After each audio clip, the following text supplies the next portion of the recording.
be the most hated. I said AYOO. I said AYOO. I said AYOO.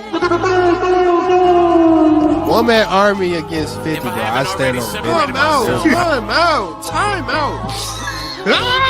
Used to be scared of thrillers. In other words, The Cowboys haven't beat a team above 500. They beat a team right at 500. But no, it's hard. It's hard because then they won't even play in the college football. Hey, forget all that.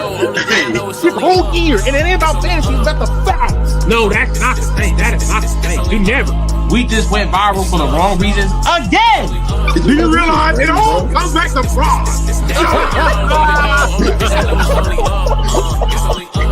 You was trying to see how we feel about that situation? Nah. And Blake Hall.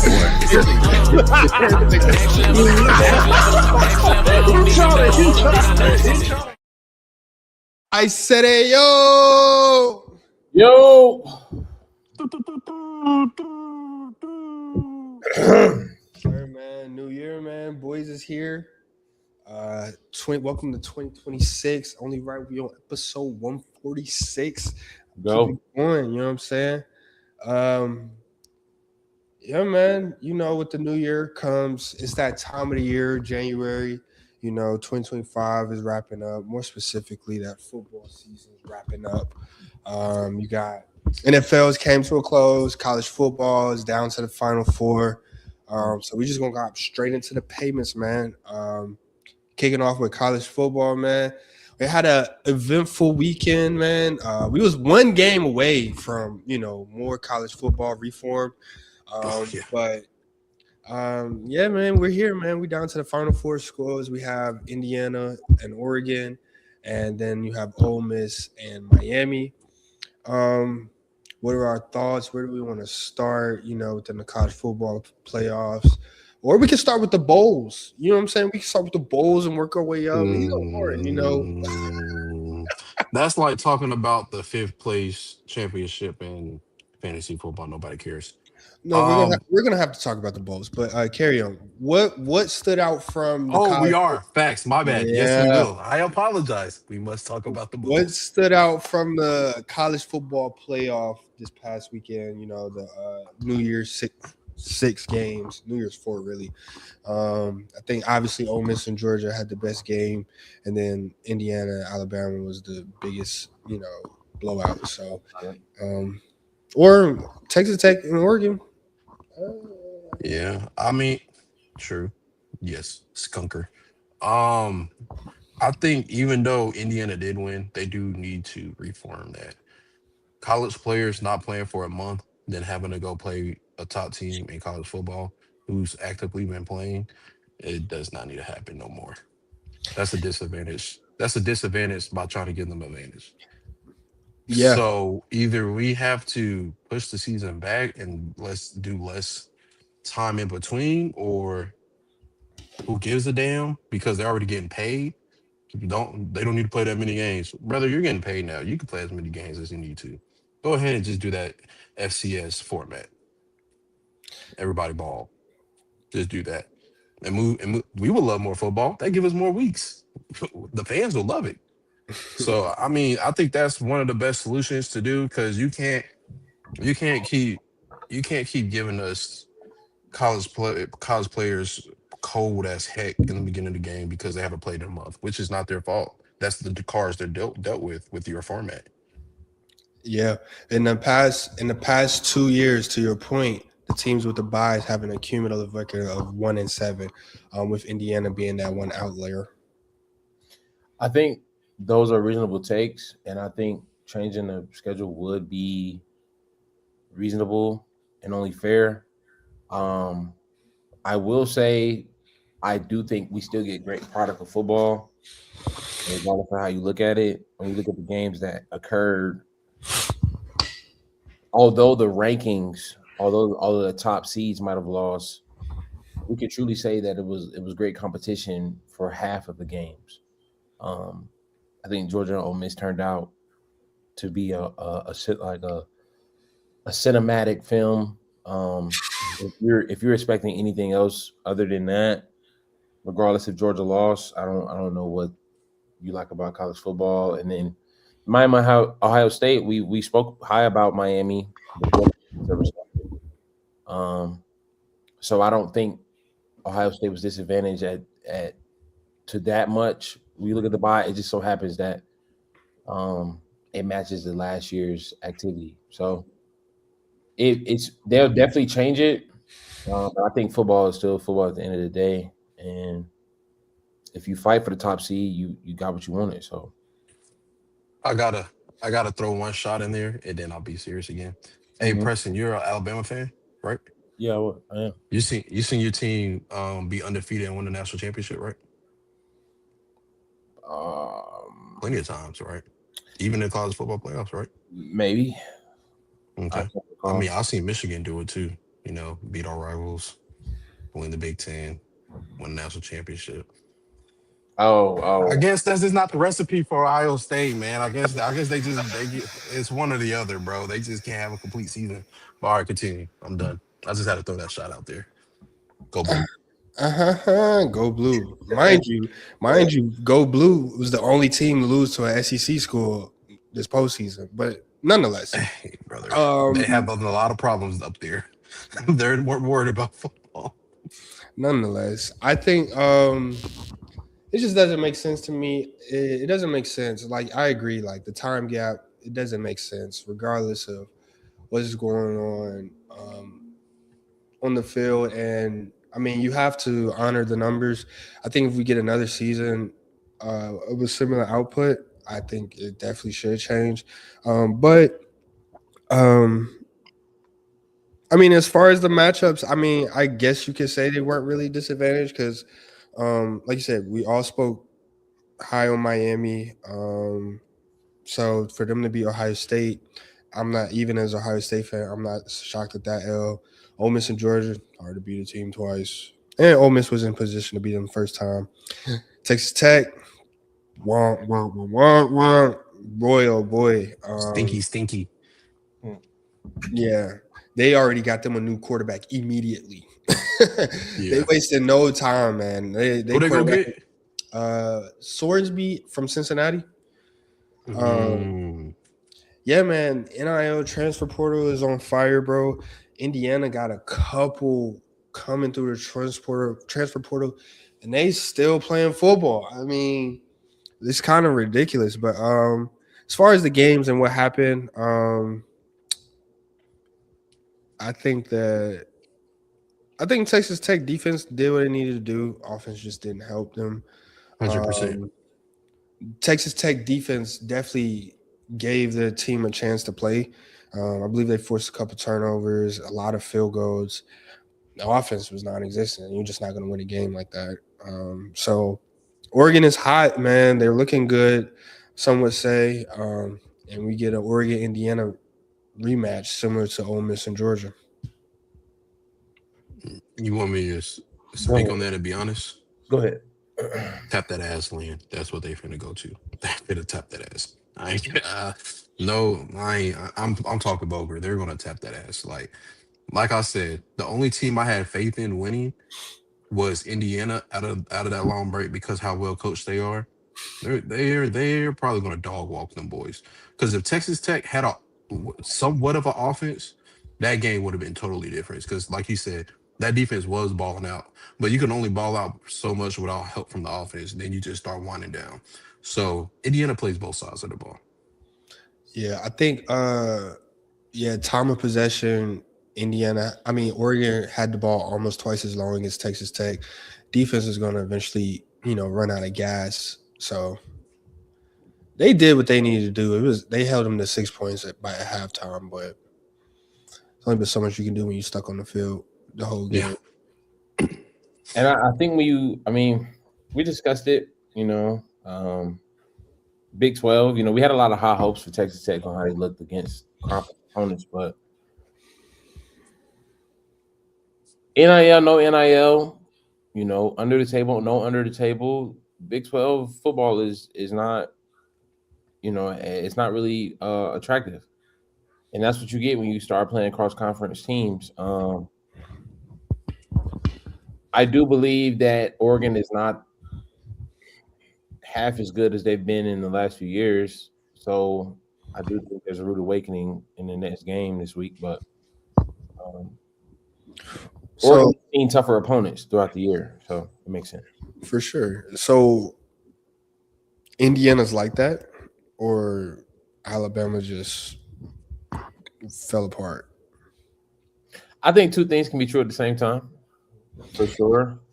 From if we're talking about Indiana's perspective, you have one of the best coaches in the nation, who has won everywhere, who has proven himself to turn around. Except for Elon, but carry on. Well, It's kind of hard. there was a nonstop, relentless attack when you got the run game being effective. Most of the runners was above 5 yards of carry going into the game, and that did not stop playing at Alabama.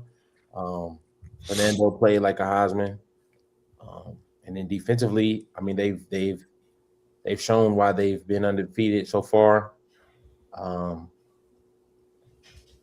What's up, YouTube? And at the same time, I do believe that Alabama did not play recipe winning football as they have when they won games. They got away from the running game very early. I don't have one though. We don't have one is because Jam Miller's the worst running back we have. I guess he just earned the starting position in the beginning, so we kept giving him the ball. But we have running backs who are far more capable who actually run north and south. And y'all got a boy out of Charlotte. Yeah. Defensively, one thing I will say that I think I can't remember who mentioned it, but it dawned on me when I was watching Georgia Ole Miss. This might be the slowest Alabama defense I've ever seen. Like they're running in mud water. So as far as the athletes, as far as the speed, power, size, we don't have that pull coming in that Saban would have. But I do want to commend Kalen DeBoer for his efforts this year. Last year, didn't even make the playoff, played in the bowl game, didn't even make the SEC championship. This year, he makes the SEC championship, plays in a playoff game, wins a playoff game. And so it's an improvement for the Alabama program. But when you compare it to Saban, it looks like trash. So Alabama's in between a rock and a hard place right now. Yeah, I think Cam Newton said. I think he said it as far as regarding Kalen DeBoer. I think Cam Newton put it in the best perspective, where it's like, I mean, if you look at it, I don't think Kalen DeBoer has been a failure at Alabama. Mm-hmm. No. Like you said, bowl games, playoff games, improvements from building up on the previous year.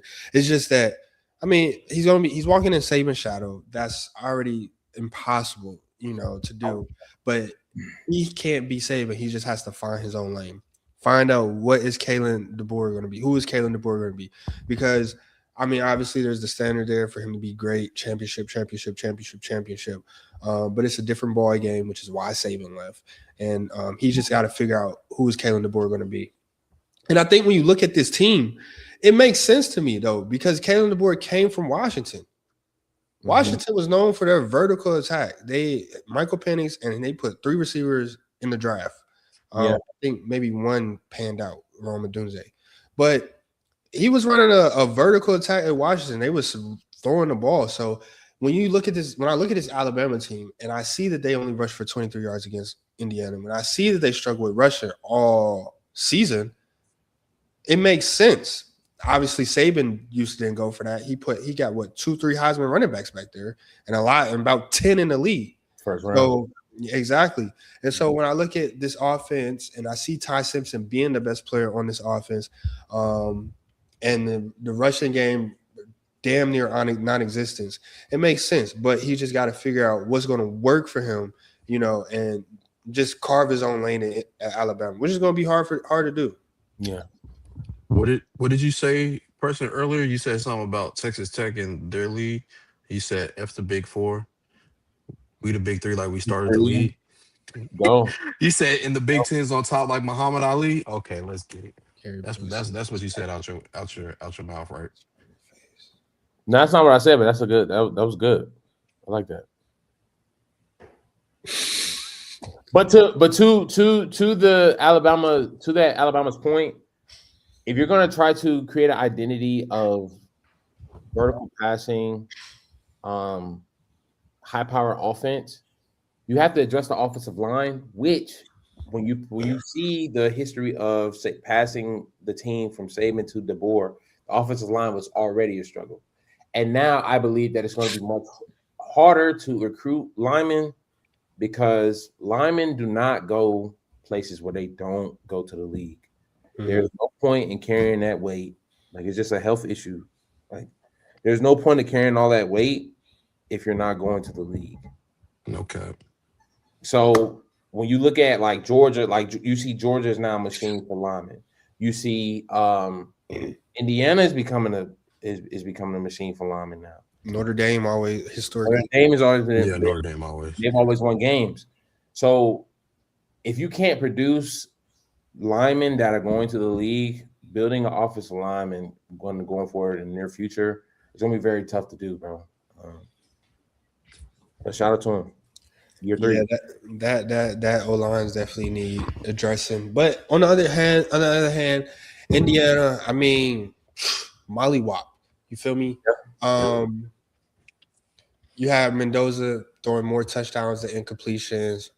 Rush for 215 yards on the ground. You know, I wish all those people who's commenting about Alabama's defense would come back to the front. But nonetheless, and that defense was good enough to beat them good SEC teams. The rush defense, exactly. You go up against the Big Ten, you will get clapped. You feel me? Yeah, we got them things too. Exactly. And you know, we can get to that after we get through the CFP. But Indiana's steaming. I think this Oregon game, I mean, obviously it's only 2 games left, but I think the Oregon game will be it's going to go one of 2 ways, obviously, but it's either going to be, you know, it's hard to beat a team twice or they're just really that good. So we'll see how that goes. But Georgia, Ole Miss, I think that was the highlight of the weekend. Crazy game. Shout out Trinidad Chambliss. You feel me? Shout out Trinidad Chambliss. Crazy game. They did it without Lane Kiffin. Kirby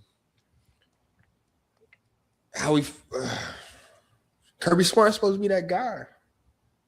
When he went out there, lost to a coordinator, defensive coordinator who had the job for about a week or 2. You know, costly. Is the DC not the OC? Oh, it's the DC, not the OC. The head coach. The head coach is the offensive coordinator, right? The head coach is the defense coordinator for Ole Miss. Golden. Oh, I was thinking this whole time he was the OC. Nah, he was the DC, man. But now that I remember, when I was watching the game, we spoke on how Ole Miss lost the game against Georgia the first time. And Trinidad, they was shuffling him in and out of the lineup in the red zone the first game, bringing in that other dude. And it was just no consistency. He plays the full game this game. Crazy throw, you know, to end the game. Uh-huh. Electric, bro. It was electric, man. Kirby Smart, some costly 4th down attempts in the 4th quarter. Now he's at home. He's supposed to be this guy. He's supposed to be the coach of America. But yeah. I take my foot off of Gunnar Stockton's neck too. Gunnar Stockton was hooping. I ain't gonna lie. I flip every other week with him, but Gunnar Stockton in the 4th quarter, and they pulled up the stats. His 4th quarter stats. I mean, he's when it comes to the 4th quarter, he's got the greatest team to walk across the field. But he was making some great throws in the 4th quarter, and I mean, they at home, bro. It is what it is. Shout out Ole Miss for getting it done without Lane Kiffin. Yeah. That'll be a staple for this playoff. A game like that is what you need to keep college football going. As much flack as the teams who made it go, as much as the flack for all of these teams who got a bye losing. I think that was worth whatever it took for these two teams to come together again. I do believe that Kirby Smart is the best coach in the world. However, a lot of great coaches late in game, they overcomplicate it, or they gamble and they play craps and you can crap out. It is what it is. Shout out to Ole Miss. I did not expect them with losing their head coach to go as far as they have. This is a great season by far. Shout out to Trinidad James. Thank you. Go to all of my. Yeah. Yeah, he played lights out. I mean, 362 tutties. Yeah. And then that throw to seal the game was very clutch.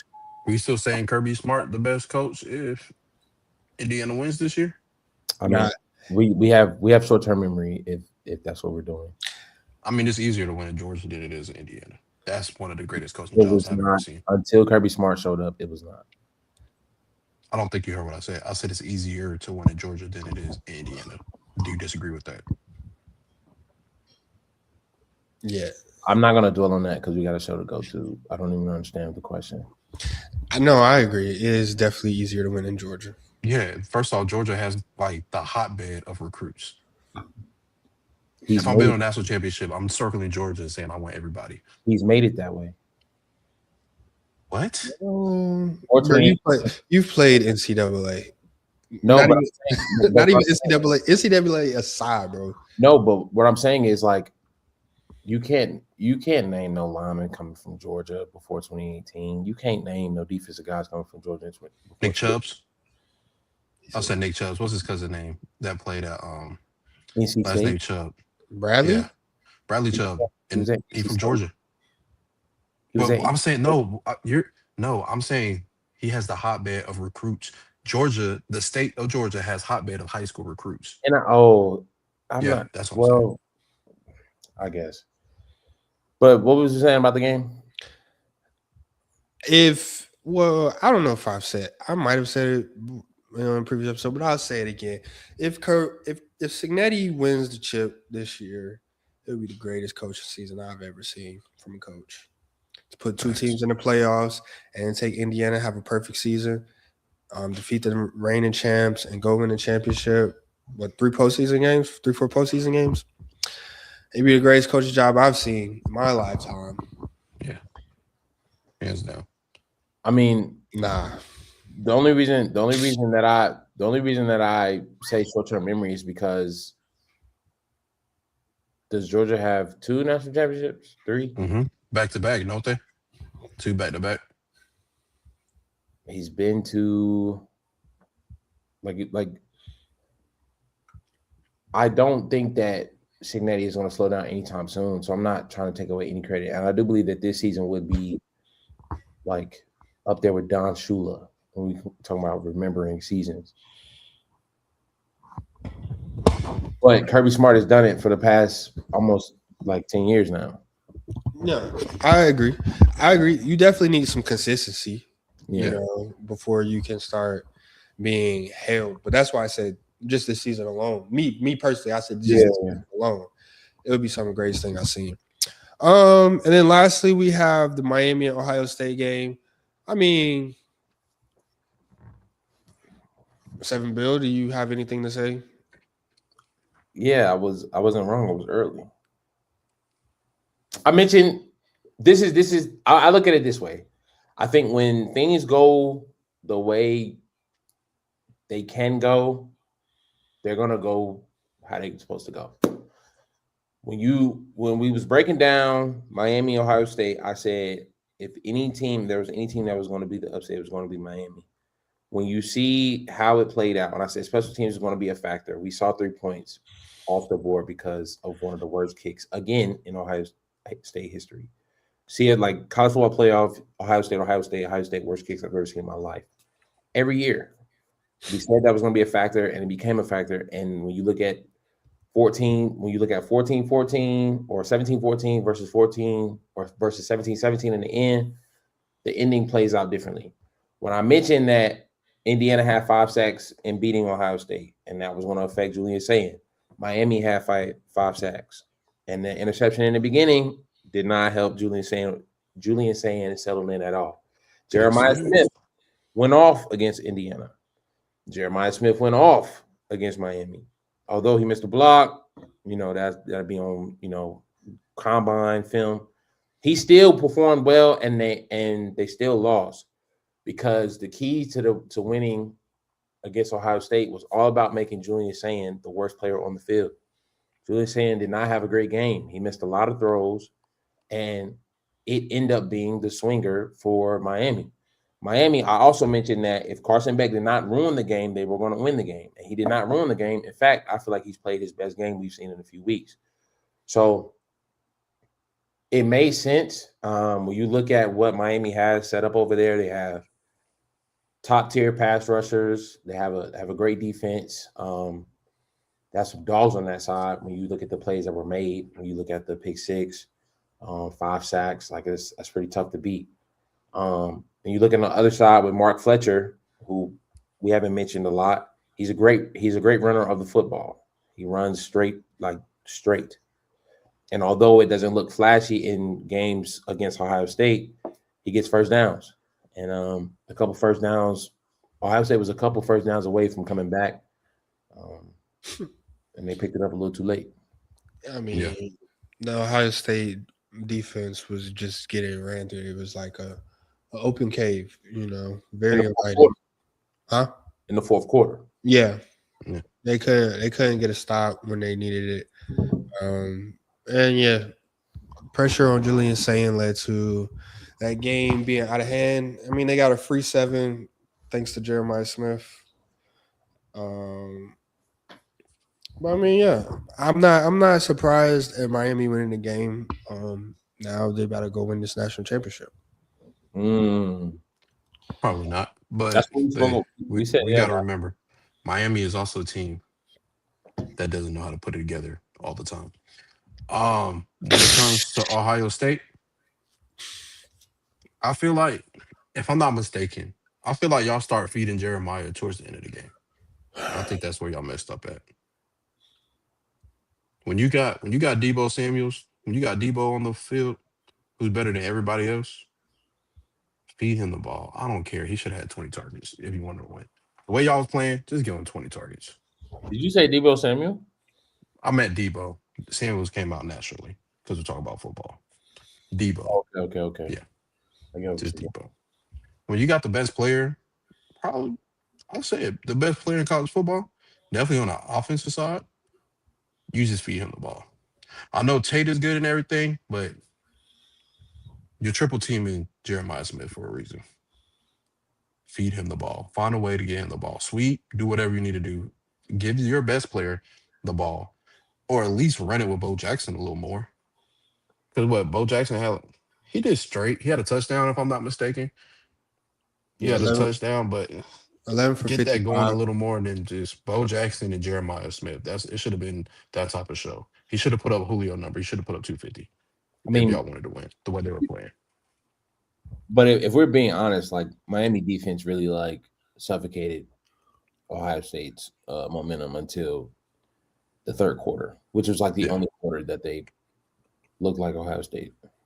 So I think it's tough to think that Ohio State could have did any better. I just think everything went right for Miami. Yeah, that defense line, boy. Hey, shout out to him. And then the field goal, steak dinners all week. That's from the coach now. At this point, you knew who you had back there, and you still try to put 3 points up before half. You might as well shoot a Hail Mary. Yeah, you know who's back there now. But you can't do that. You can't eliminate the kicking game that early. Not if you expect it, because if you don't kick that field goal there, you can't kick a field goal for the rest of the game. You can't kick a field goal for the rest of the playoffs. You still got, quote unquote, you're thinking you got 2 more games to go. Because at what point are you going to call them up? I mean, in all seriousness, though,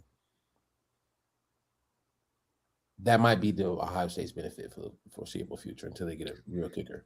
Here's why I say that, though, and this is why that I think coaches have to take mental notes on potentially games that are back to back, or just like as a team when you're in the game. Celebration Bowl over a month ago. Prairie View versus South Carolina State. The Prairie View kicker missed a field goal within 20 yards. He should have took note of that. They go to overtime. They have a chance to drive. They settle for a field goal. They could have made a touchdown and won the game. They settled for a field goal. They tried to tee him up, and he shanked it, and it was from further away. And it's like, did you not see him miss the chipper in the first quarter? Your kicker doesn't have it. So when you know that your kicker doesn't have it, you kind of have to approach it a little bit more. Now, yes, it would have been a gamble if you would have still lost, but I don't think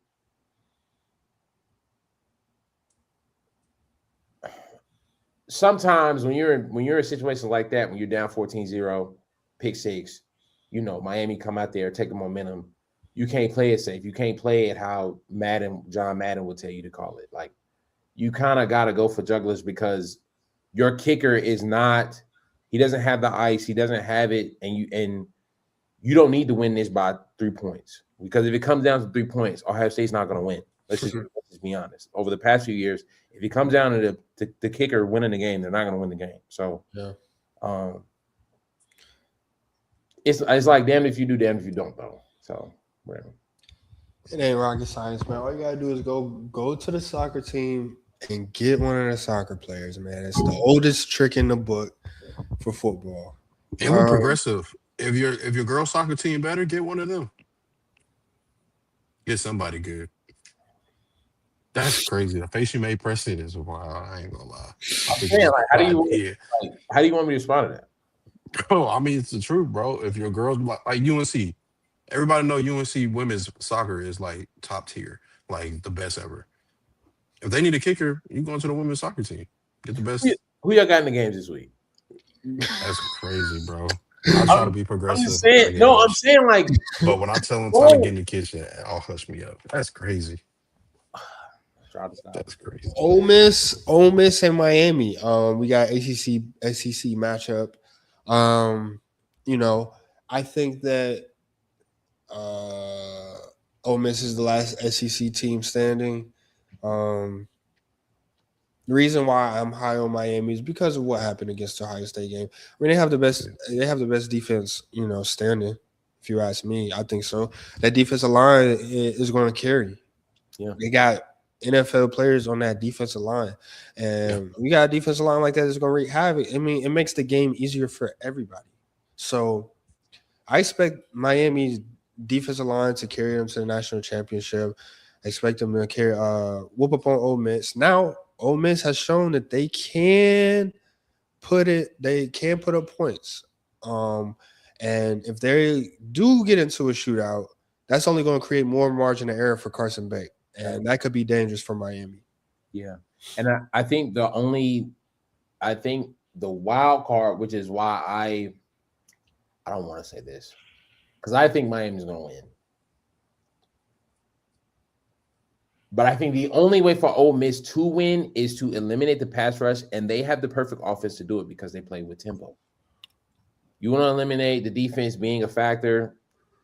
You run 3 plays in a minute and 30 seconds and watch a defense decline. Like that is no team is built for that. So it's gonna be, I think it's gonna be the one to watch. You definitely don't want to miss that game. Definitely don't. I feel the same. Miami definitely gonna lean on that defense. And for you boys over there at Ole Miss, sayonara, get them out of there. Like SEC team, up out of here. Yeah, y'all. They played good against Georgia, a cold Georgia team, but whose offense is not good, not that good, and they still put up 30. What they still put up 34? Yeah, 34 points up against them. Mm-hmm. I think Miami more explosive than them, so, and they play better defense, so it might swing one way. I might be able to take a nap. Oregon and Indiana rematch, man. They say it's hard to beat a team twice. That's what y'all said. It is hard to beat a team twice. Oregon allegedly, according to some of our TikTok viewers, Oregon was without a receiver and tight end the first time that they played. That's cute. We're going to be healthy this time. Is this the Thursday game? Friday. Friday. Don't they both play Friday? No. One's Thursday, one's Friday. I know one's 8th, one's 9th. I just can't remember who was which. What a fine little treat. Because, Monday, Tuesday. Well, yesterday, FCS Championship was kind of lit, but today and tomorrow. But nonetheless, Indiana, Oregon, I feel like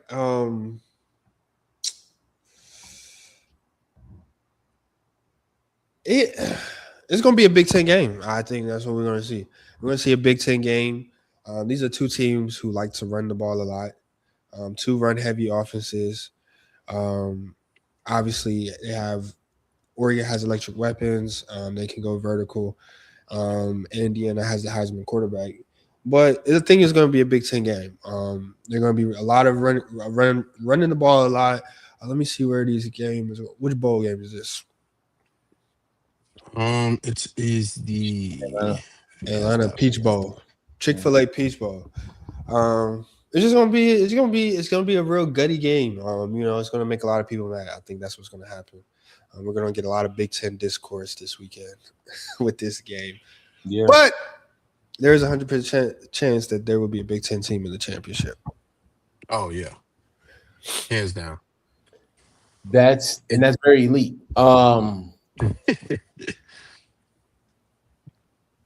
Which means there'll be a 50% chance the Big Ten goes back to back to back to back.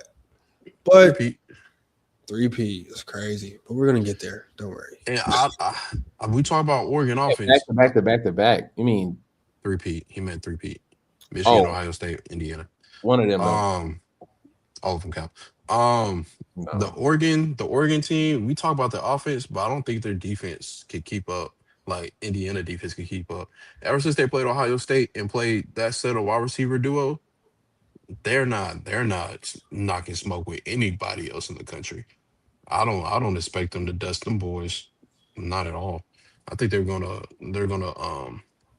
limit what Oregon can do. I don't care if they got their tight end back.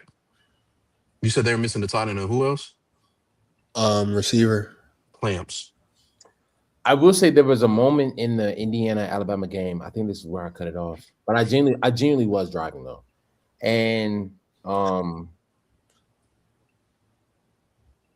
it spoke heavily, which I think it speaks to why Indiana's gotten this far. Alabama came out like they was gonna go for it. And I don't know if Indiana called the timeout. You burnt two. Alabama burned 2 timeouts in a row. If I'm not mistaken, y'all burned 2 timeouts in a row, and then they came back out and went for it anyway. Yeah. Yeah, y'all burned 2 timeouts. And they still didn't get it. It speaks to Indiana's discipline and like that the fact that they're able to be that intense no matter what the stake is. It's like that's a defense that's hard to score and it's hard to beat. And it's proven. You beat a team like Ohio State and lead them to 10 points. I mean, I don't know what else to expect but Indiana rolling. So I got Indiana over Oregon by at least 2 touchdowns.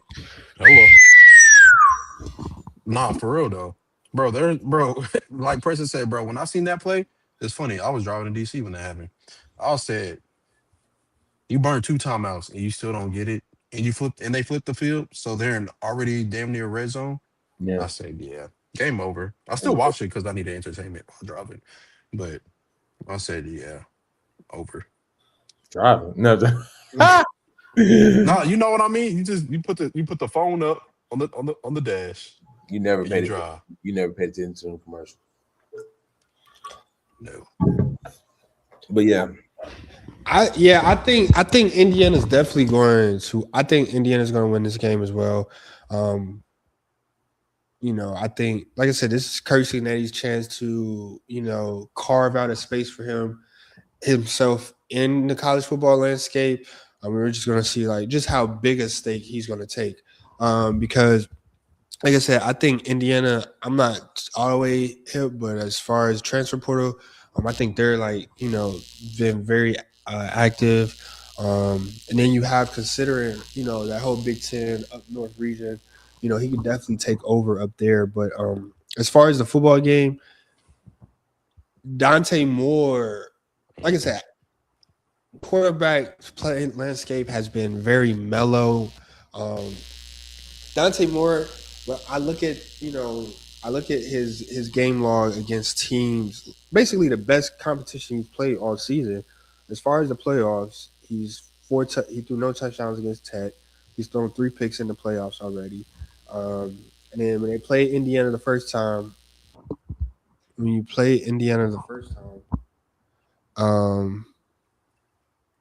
he threw, I think, 2 picks. Dante Moore threw 2 picks when they played Indiana the first time. Even when they played Iowa, USC, I think he had an interception in each of those games as well. So I do expect Indiana to, like I said, these teams are both run-heavy offenses. They also have great rushing defenses. It's going to come down to quarterback play. We just seen Mendoza against a limping Alabama team have a almost perfect game. Took him 14 completions to put up 38. So I expect Indiana to win this game as well, convincing fashion. And they're calling Dan Lanning a fraud, and there might be conversations there. Yeah. Let's just. I think we did it last week. Let's just carry on. Let's just go ahead. With Texas Tech, was their season a success? Yeah, 100%. I guess. I believe so. I mean, you go from not making it to a buying a playoff. Progression. Yeah, and they're getting active in the transfer portal. They've already addressed the quarterback, and they're loading up on the defense as well. So I guess it's a win for them. Alabama, was their season a success? Yes. Yeah, they showing progress year by year. The only reason you call it failure is because it's not a Saban year, and we got to get that up. Nick Saban is no longer there.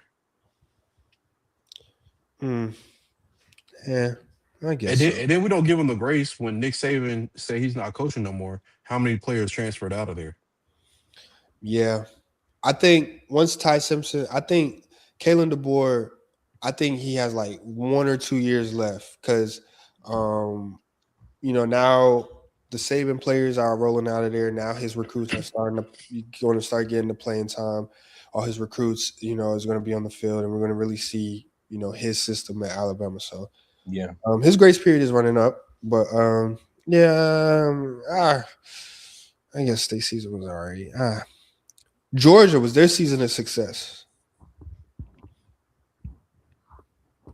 No.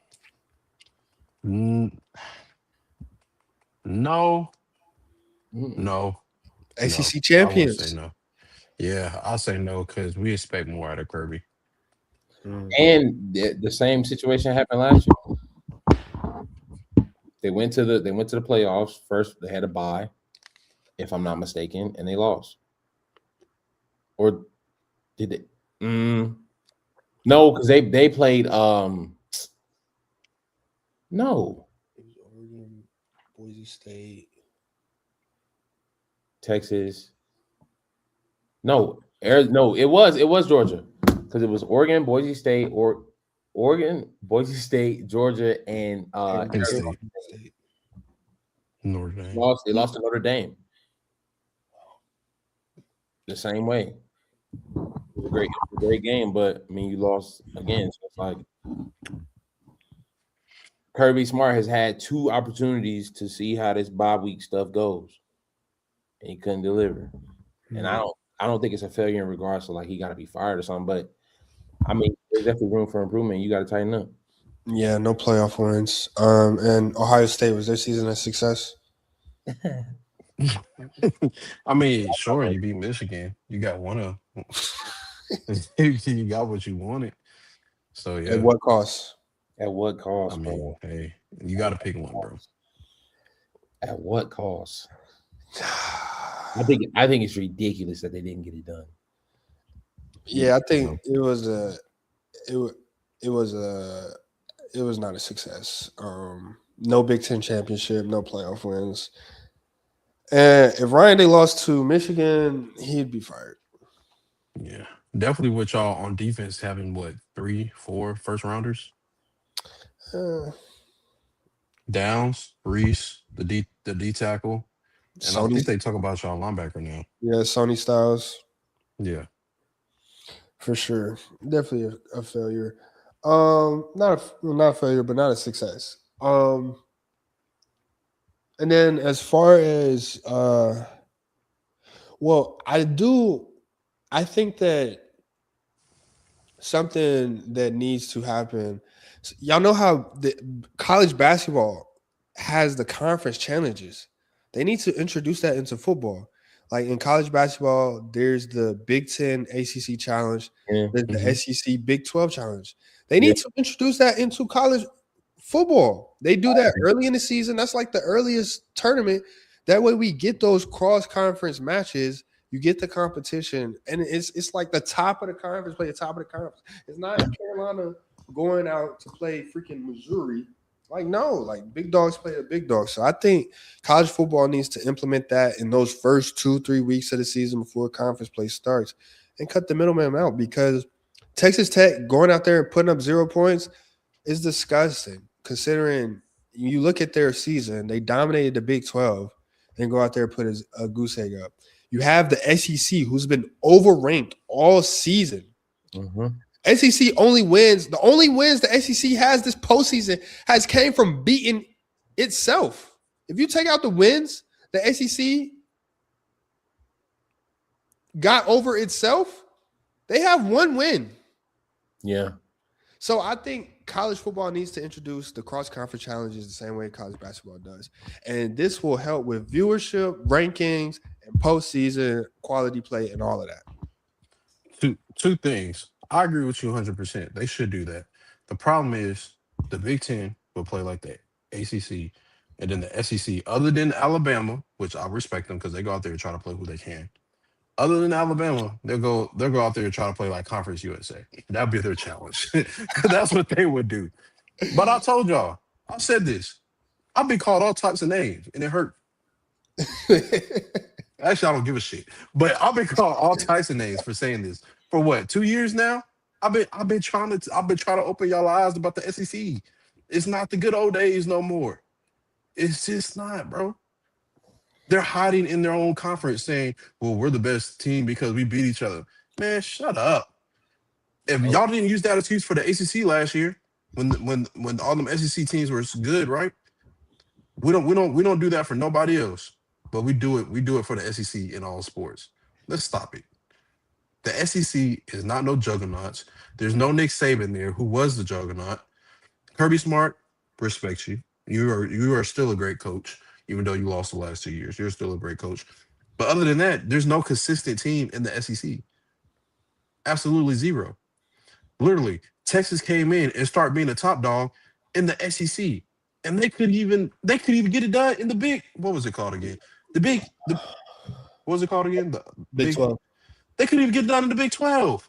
They was even the big dog in the Big 12. Came in and started whooping on them SEC teams.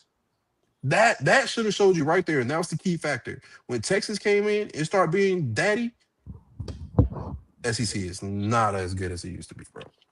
Well, I'll be honest. Was it ever really that good? It's just very top heavy. Yeah. Okay. I almost agree with you. 100%. The last bit, I gotta honor before honor comes humility, right?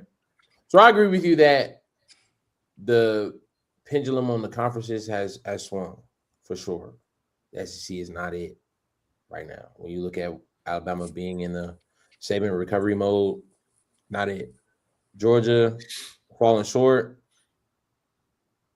even though they're the most recent champion, I believe. Out of the SEC. Yeah, not it. Yeah. Gave them respects, though. I respect Georgia. And outside of Alabama and Georgia, I mean, historically, it's been one-offs. for most of the time. So I agree that top heavy. But we're not the only conference that's top heavy. The same situations that we just talked about,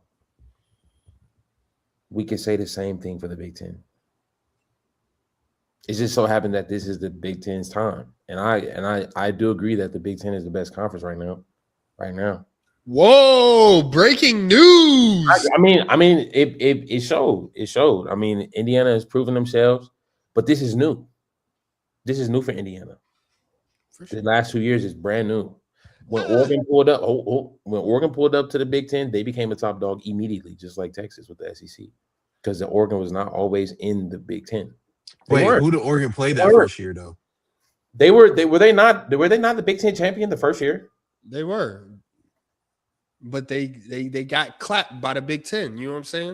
But what I'm saying is Eric brought up some points. I just wanted to address those points. But wait. To combat that point. To combat that point, Oregon was the top dog in their own conference before they came over, right? Pac-12. Yeah. Texas was not the big dog in their conference. I wasn't addressing that. I was addressing that the first year in the conference you won a championship. So the Big Four changed a lot. And then outside of Michigan and Ohio State, historically, which Michigan really is not historically great. Like, I don't know where is this coming from, but outside of the last 3 years, buddy, Michigan has been garbled. They became relevant in 2020, respectfully. They became it's a consistency though. It's a consistent 3 years. They became relevant thanks to Ryan Day. Okay, so outside of Ohio State, historically, Big Ten has been top heavy as well. But most conferences are top heavy. Yeah, that's so. But no, it's just that the torch has been passed from the SEC, so it must be addressed. I acknowledge that, but the Big Ten is also top heavy. And let's address why. Because NIL has evened the playing field. NIL has evened the playing field. I think recruits no longer are just staying in the South. You can pull a recruit from the South with some money up to the North or to the West Coast or wherever. And now that the playing field's even, ACC is falling off. I think that's a factor, but another factor is this. It's one man, for real. When Nick Saban left the college football playoff, odds got big. And that's why we saw last week 5 of the 8 coaches came from the Nick Saban tree. Yeah. Wait. 5. I think it was 5-4. Yeah. Still in there. Crystal ball. Indiana's head coach. Dan Lanning. And then Ole Miss, I don't know about Ole Miss. I could be wrong, but Lane Kiffin used to be. I think the coordinator is It's too. from Alabama as well. Is from Saban as well. So it's like when Saban left, odds got big. And Saban was leaving. I mean, when Saban wasn't Saban anymore because guys started to leave, and I think that Saban tree shows his impact. But I'm not saying that to give credit to Alabama. I'm saying that to give credit to Nick Saban. The amount of coaches that he's developed under his wing is actually monumental.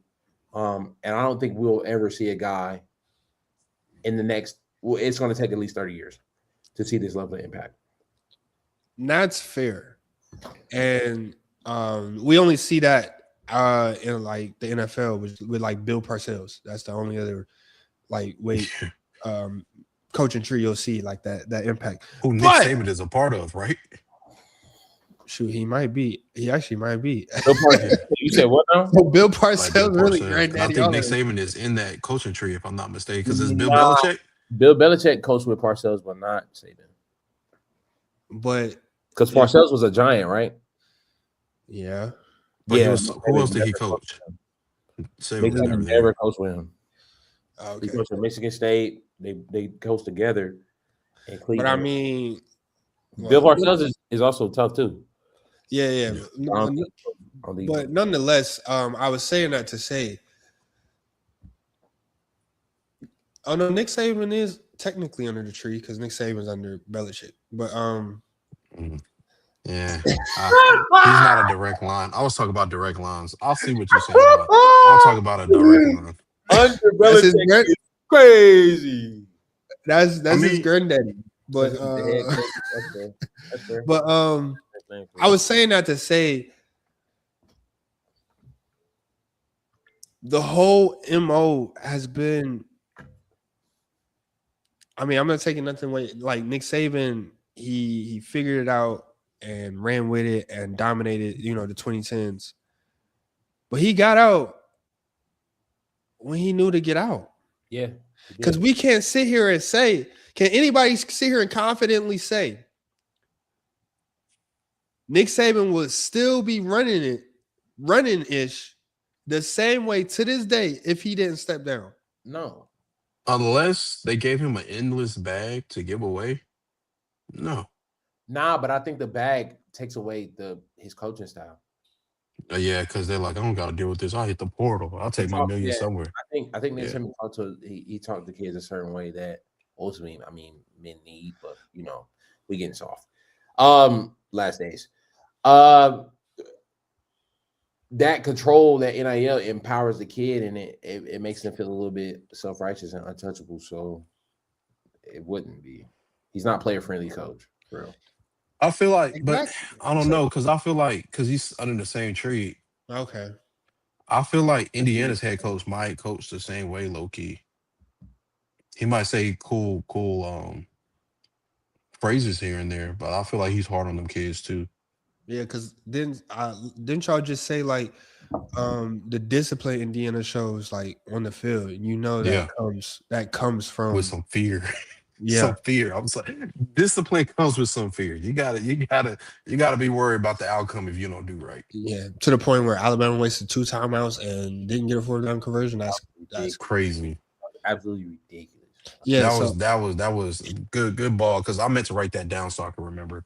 That when I seen that, I said, "Oh yeah, get them out of there, get them out of there." But yeah, I mean, well, I was saying that to say,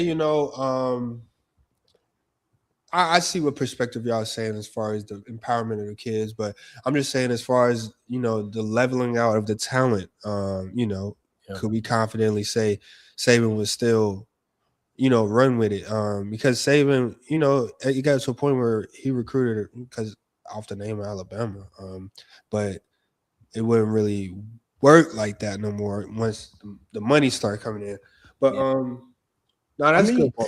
What? I think that's fair because Alabama doesn't have it. Like Alabama doesn't have it. Yeah, they don't. But you just want to go play for Saban. You just want to go play for Alabama because you're either gonna win a championship or you're gonna go to the draft or both. Yeah. And if I'm a D lineman, I'm going there because I know a bigger bag is coming. And then the prestige outside of Alabama, the prestige outside of the state of Alabama for school wise, when you look at money, like nowhere. Mm-hmm. Wait, what you mean? Who wants to go to Alabama for education outside of Alabama? That's not like you don't. No. I mean, the others want to go there for the Greek life, but hey, that's crazy. And that is ridiculous. Like what? You want to go to a college, pay $20,000 to get spanked? I mean, they do, bro. And being tubas. I mean, not tubas. What's the Greek thing called? I'm not picking 4 years in school. I mean, you can get pause. You can get spanked anywhere. Maybe you can get spanked here. All right. Well, we talking about fraternity? Excuse me? We talking about sororities. Hey, next. Them boys that went off the ropes. But yeah, man. Let's go ball, man. We're gonna have some good games Thursday and Friday. We call around on that. Like I said, man, college football is in a disgusting place, man. Hopefully it gets fixed, bro. Mind you, these kids are in their spring semester and they're still playing fall sports, but nonetheless, we call around to that. We call around, man. Because it's time for the playoffs, man. NFL playoffs, bro. Yes, sir. What a weekend, man. What a For weekend. some people. The NFL script writers was definitely on one. You know what I'm They saying? could get shanked. To close, yeah, give them a check to close out the NFL season the way that they did on Sunday night.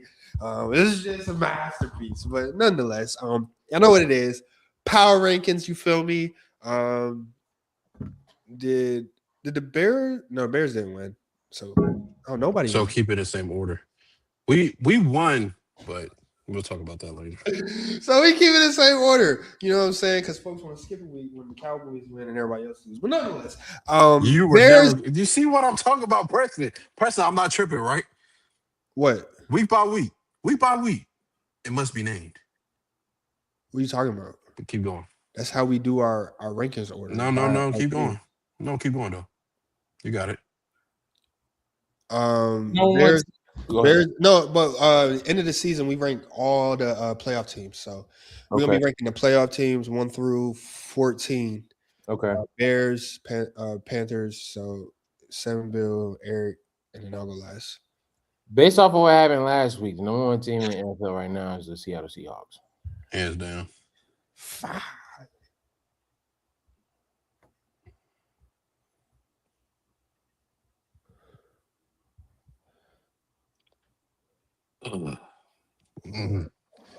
Right now, give me.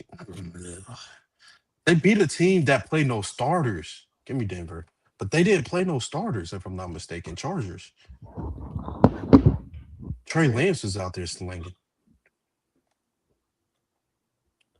Hold on. Let me find the list so I don't lose it.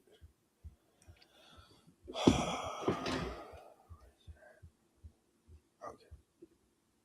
Here we go.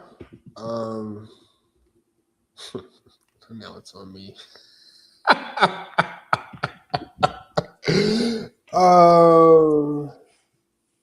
So we have. And people not gonna like it. Basically. Wait. I'm sorry. So you had Seahawks, right? They're 1. Yes. And you said Broncos at 2. Mm-hmm. I know where I'm going. Don't forget. It's very interesting how they hopped up there, but I'm going to put the Rams at 3. I'm going to keep them at 3. I like that pick. You want to know why? Because I'm going with number 4, the other 5 seed, the Houston Texans.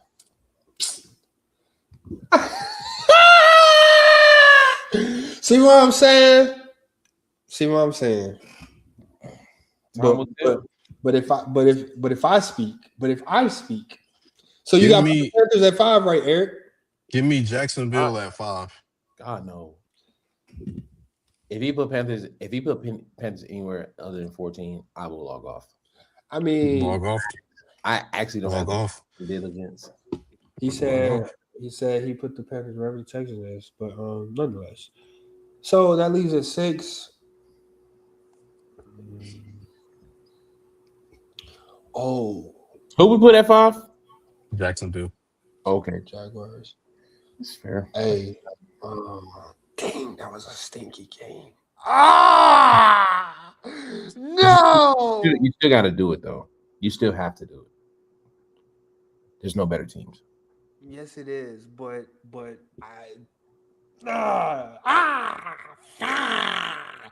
I'll put the Patriots at 6.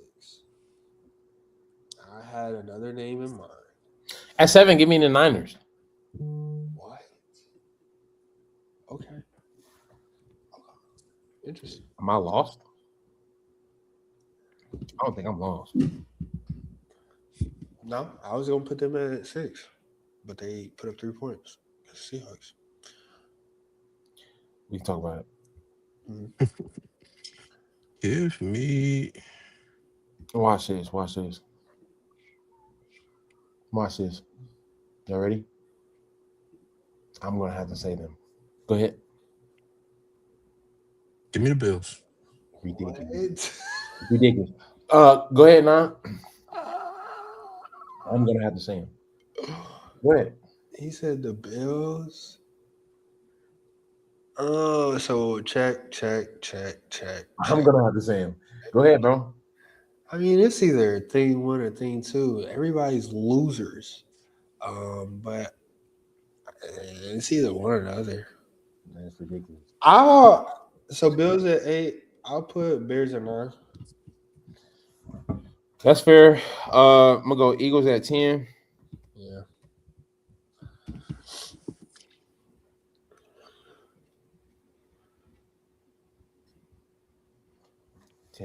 Give 9. me. Okay. You want Eagles? Give me the Packers. Interesting. That's on me at 12. That leaves 3 teams.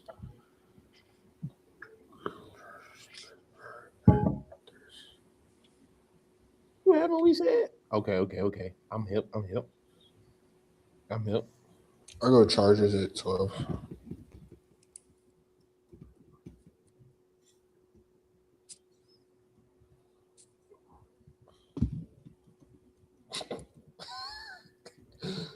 He gets to do the honors. At 13, Pittsburgh Steelers.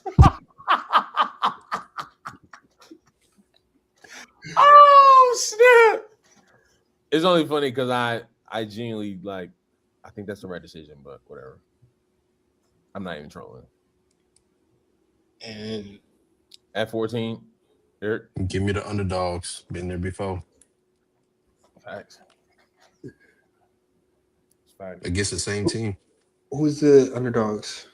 Carolina Panthers. And who'd you put at 13? The Pittsburgh Steelers. Oh, okay. And there you have it, man.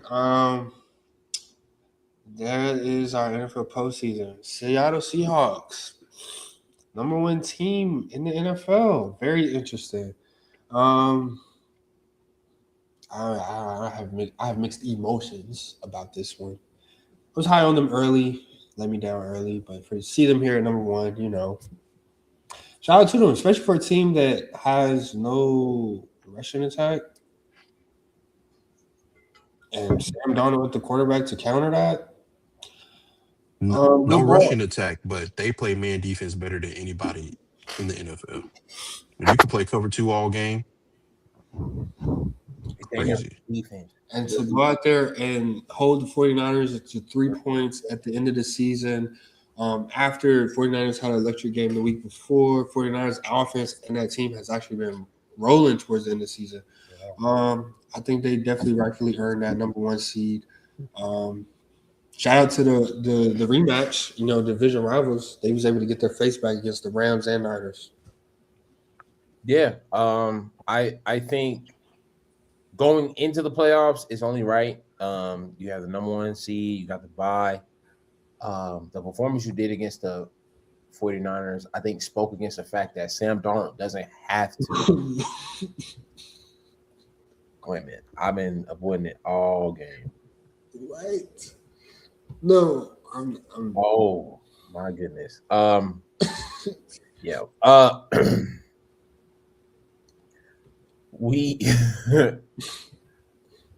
Sam Darnold does not have to win them ball games. We saw them win against the Rams a few weeks ago, where Sam Darnold threw 2 interceptions early and they dug themselves back out of that. Now, I think that was 2 hands in that, which Rams also folded. But when you look at the game against the 49ers, when you hold the 49ers to 3 points, it speaks highly against the defense, and you need a defense going into the playoffs.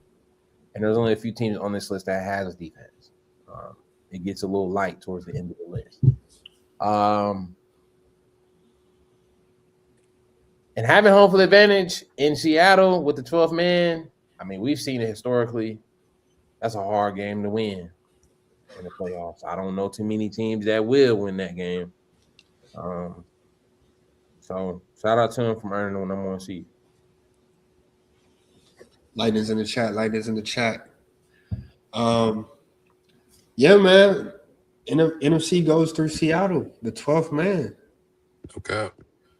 And the AFC goes through Denver, The Mile High City. Is this 2014? Are we in a time lapse? No, we're not. I put them at number 2 because I guess they earned it throughout the year. They're number 1 in punting the ball. What does that mean? That means they don't get it done on offense. They're going to have something click in these playoffs series, because if they got to go against Houston or Jacksonville next round, it's over. Unless they find something magically clicks, they're gone. They're out of there. That relying strictly on your defense is not going to get them far. Not against these teams. Not in the playoffs. Defense wins championships. So they say. It do, but not only defense. You still need to produce on offense. Well, the last time that Denver won a championship, the offense was piss poor. And then the 2 years before, when they had the number 1 offense in the league, they got mollywopped in the Super Bowl by the number 1 defense. So I do believe that they can get it done. I also think home advantage will be to their advantage. However, they can't risk being down in the fourth quarter. I think a comeback is highly unlikely against teams like what Eric said. Against the Texans, against the Jaguars, I think the comeback is highly unlikely. Who Houston, if I'm not mistaken, the last 6 weeks, we could say have a better defense. I believe the Texans are the best defense in the league right now. I think Broncos are still up there, but I mean, somebody predicted the Broncos being this good, but whatever. That was a long time ago. I don't have a receipt, so it genuinely doesn't matter. All glory to God. But shout out to them for turning it around. I think they brought in some very, very fire pieces, considering their defense was already good last year. They brought in some very fire pieces to help solidify that defense as a top tier defense for a long time. And Tua Hufanga, I can't think of his name. He's always getting hurt. Dre Greenlaw. To already had Pro Bowlers and Zach Allen, Nick Benito, one of the best players in the NFL, Pat Surtain. Zach Moss looks buns on paper, but I mean, bro, you gotta somebody as the weak link that helps the defense for real. All right. So I think it'll be tough. I only think there's one team that can beat them, but we can.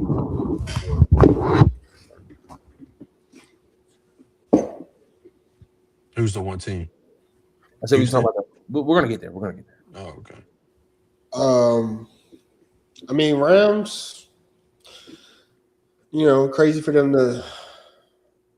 their season to end up in a 5 seed, but it is what it is.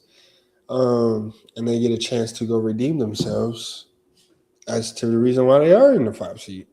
They get a chance to go back to Charlotte,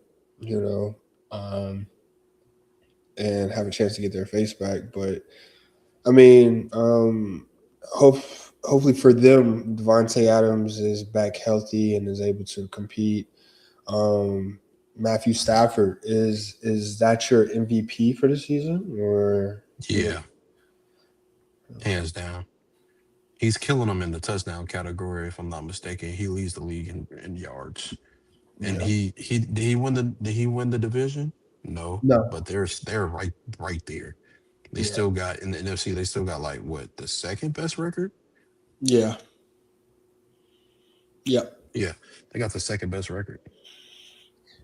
Seattle won the NFC by 2 games. That's crazy. But yeah, I think Stafford should be MVP, man. Drake May had a good season, but like I said, his best win is the Carolina Panthers outside the Bills. And it's not to shout the Panthers. It's just it's not a lot there on the resume. And like you said, Stafford, he definitely balled out all season. I think he should be MVP. And they have their path. I mean, they'll get another date. Baron, if they NFL playoffs is different, so we'll just see. But do the Seahawks have the offensive player of the year? Yeah, because Jonathan Taylor slowed it down. He slowed it down as soon as Darnold got hurt. I Yeah. mean, Jones got hurt. He fell off like the Simpsons. Yeah, the last 6 weeks he only had 1, 2 touchdowns. Crazy work. I do believe Ian is definitely a contender or favorite for the Offensive Player of the Year. But I wanna make a pinpoint on the Rams. Say I'm early. I believe that the LA Rams are set up to look a lot like the Super Bowl run that the Tampa Bay Buccaneers had in 2021. Here's why. You have a 5 seed who the Buccaneers were a 5 seed, in which they lost to multiple. They lost to the Saints twice in the regular season. They lost to the 49ers twice, if I'm not mistaken. Didn't the Rams lose to the 49ers twice? Maybe they didn't, but I thought They they did. lose to anybody twice? I know they lost. They have 6 losses, right? 5. Oh, they're 12-5. No, they beat the 49ers the second time. Okay. I don't think they lost to anybody twice. You know. They lost to a division opponent that they're going to have to see. They're going to have to see the Seahawks and the 49ers, I believe, on their way. And Bearing, they get out of the first round. They're going to beat Carolina. Are you sure? Because they're talking about they have Devontae Adams. We didn't have our Pro Bowler. We were both down the man. There is no okay.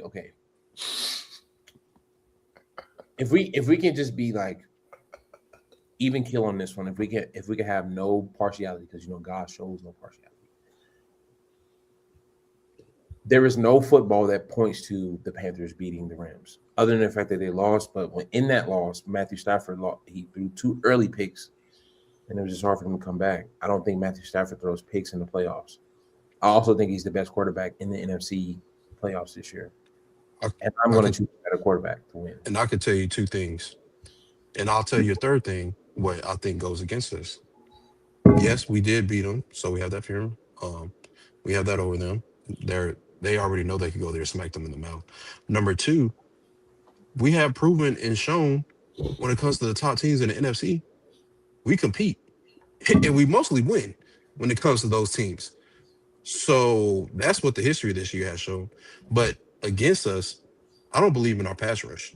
And that's the only thing handicapping us. Because if you can't get to Matthew Stafford, I think that's going to be a problem. Last time we played against them, we got to them very easily. So if that O-line didn't improve or know how to pick up stunts, we walk out of Charlotte with a dub. I mean, I think that's a fair take. I just disagree with no regret. Not for real. I think the Rams are going to win the Super Bowl, or not win the Super Bowl. I think they're going to go to the Super Bowl. That's my Super Bowl pick. I think they're going to. I said that weeks ago, though. I feel like I said that weeks ago. The Rams are Super Bowl pick. You say a lot of things. I mean, if we're showing no partiality here, I have to. Are we potting or are we being fans? He a fan. I mean, I am a Bears fan, but let's just be reasonable here. They have the best quarterback in the playoffs this year. Mm-hmm. They have a defense, a very solidified defense. You have a guy like Derek Verse. You have Kobe Durant in the back. You have the front 4 overall, who they're comparing to the fearsome foursome, which a lot of people, if you don't know ball, you haven't heard of that ever. They have the pieces. They have Puka Nacua second in receiving. They have the pieces to make it to the championship, similar to how Tom Brady did, man. I don't know about their defense though. They've been giving 27 plus points up the last 4 or 5 weeks. To what game? To who? Whoever the last 4 to 5 games were. Panthers 2 picks. No, we played them like 6 weeks, like 6 weeks ago. The last 4 to 5 weeks, they have given up 27 plus points. No, I agree that they haven't been playing good, but I don't think that is going to deter anything from what I'm saying at all. When they played the Seahawks, they should have won that game. Simple.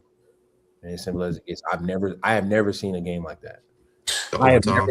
I have never seen a 2-point. I've never seen a 2-point conversion count like that ever in my life. And then the overtime, I mean, they should have put the game away.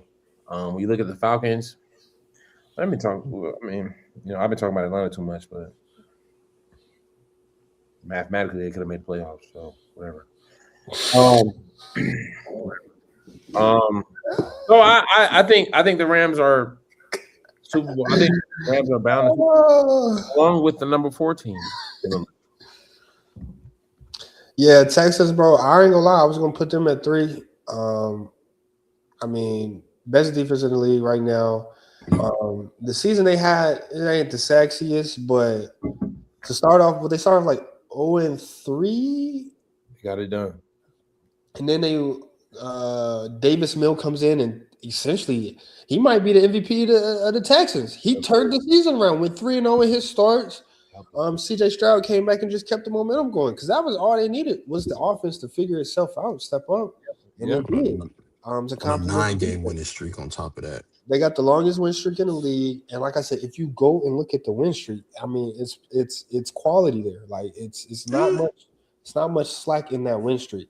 So I think that Texas is hot. It's a scary team to be playing right about now. Yeah. And I think they're definitely in position to make a run. I believe in them more than anybody else in the AFC outside the Broncos, the Texans. I believe in them more than the Broncos. And right now. Well, why'd you say that? Why do I believe in Houston more? Yeah. Because I think their defense is better and I can rely on their offense more than I can rely on the team that punts the most in the NFL. Very fair. I believe the Texans are going to Super Bowl as well. They're the only team I think can beat the Broncos in Denver for real. Texans and Rams is my Super Bowl pick. No fan talk. Fan talk would have been great to have 2 teams in there, but whatever. Number 5, 6, however we want to go down. Jaguars, I mean, shout out to them. 13-4, great season. The second longest win streak, if I'm not mistaken. Yeah, second longest win streak. I mean, Duval. I don't know. They had it's like the whole AFC South had a weird season. Because if you look at the first 8 games of the season, we have a completely different league after week 8 than we do today. Yep. Week 8, it was looking like Colts and Bucks on a collision course for the Super Bowl. Granted, neither one of them are in the playoffs now. Like you mentioned, Texans, they was like 3-5 at that point. CJ Stroud just got hurt. Jaguars, offense was struggling. Travis Hunter ended up getting hurt. Brian Thomas Jr. regressed. Like, you know what I'm saying? He took a step back as if, he was the beard in for the Clippers. So, for them to turn it around, Trevor Lawrence will be playing great. Shout out to them in their win streak. Their win streak isn't as impressive as the Texans, so that's why I definitely respect Texans being over them. And if we're talking today, I do think Jaguars won the division, but Texans are a better team today, if you ask me as well. I agree. Yeah. This is another team, like I said, I believe will beat Denver like they did 3 weeks ago. Denver is, again, when you punt the ball the most in the league, I don't have faith in you. You're not even wasting time. You're not even killing time on the clock. Like you're punting the most in the league. I have no faith in you going to the Super Bowl. And Houston or Jacksonville. Here we go. Those are some teams for me. And they actually did just beat Denver a couple weeks ago. So and we could just talk about the football matches. We got to keep going to the list, but Jaguars got Buffalo. They got the what's it? They have the the Most the experienced quarterback to go yeah, against in the playoffs. yeah. Okay. They have the most senior quarterback in the playoffs. But Trevor Lawrence, he never really cared about none of that. Who has the most pressure in the playoffs? Josh Allen, even though I don't think his team is up to par, like this is your year. Your daddy's not in the playoffs this year. Oh my gosh. I mean, you got to call it what it is. That's his dad, pops, poppy, whatever. His dad isn't in the playoffs this year, so this is like this is when Michael Jordan left to go magically play baseball, and they gave Hakeem and them the time to shine. This is literally what it is. It's open now, even though I know the Bulls in the East, Hakeem's in the West, but still, it's their moment to shine. I don't think you have the team to back you up this year to do it. Maybe the team 2 years ago, but you lose first round. You're losing the first round, buddy, without Patrick Mahomes in the playoffs. Unless somehow you're Clark Kent, and you put a cape on and you do something spectacular, crazy. But it all relies on you and you only. And are you a game changer or game manager? We don't know. We'll find out. We'll find out this game. I think this would be a remarkable time to do it. Not because the quarterback's not in there, because I don't think some quarterbacks are making it back, but whatever.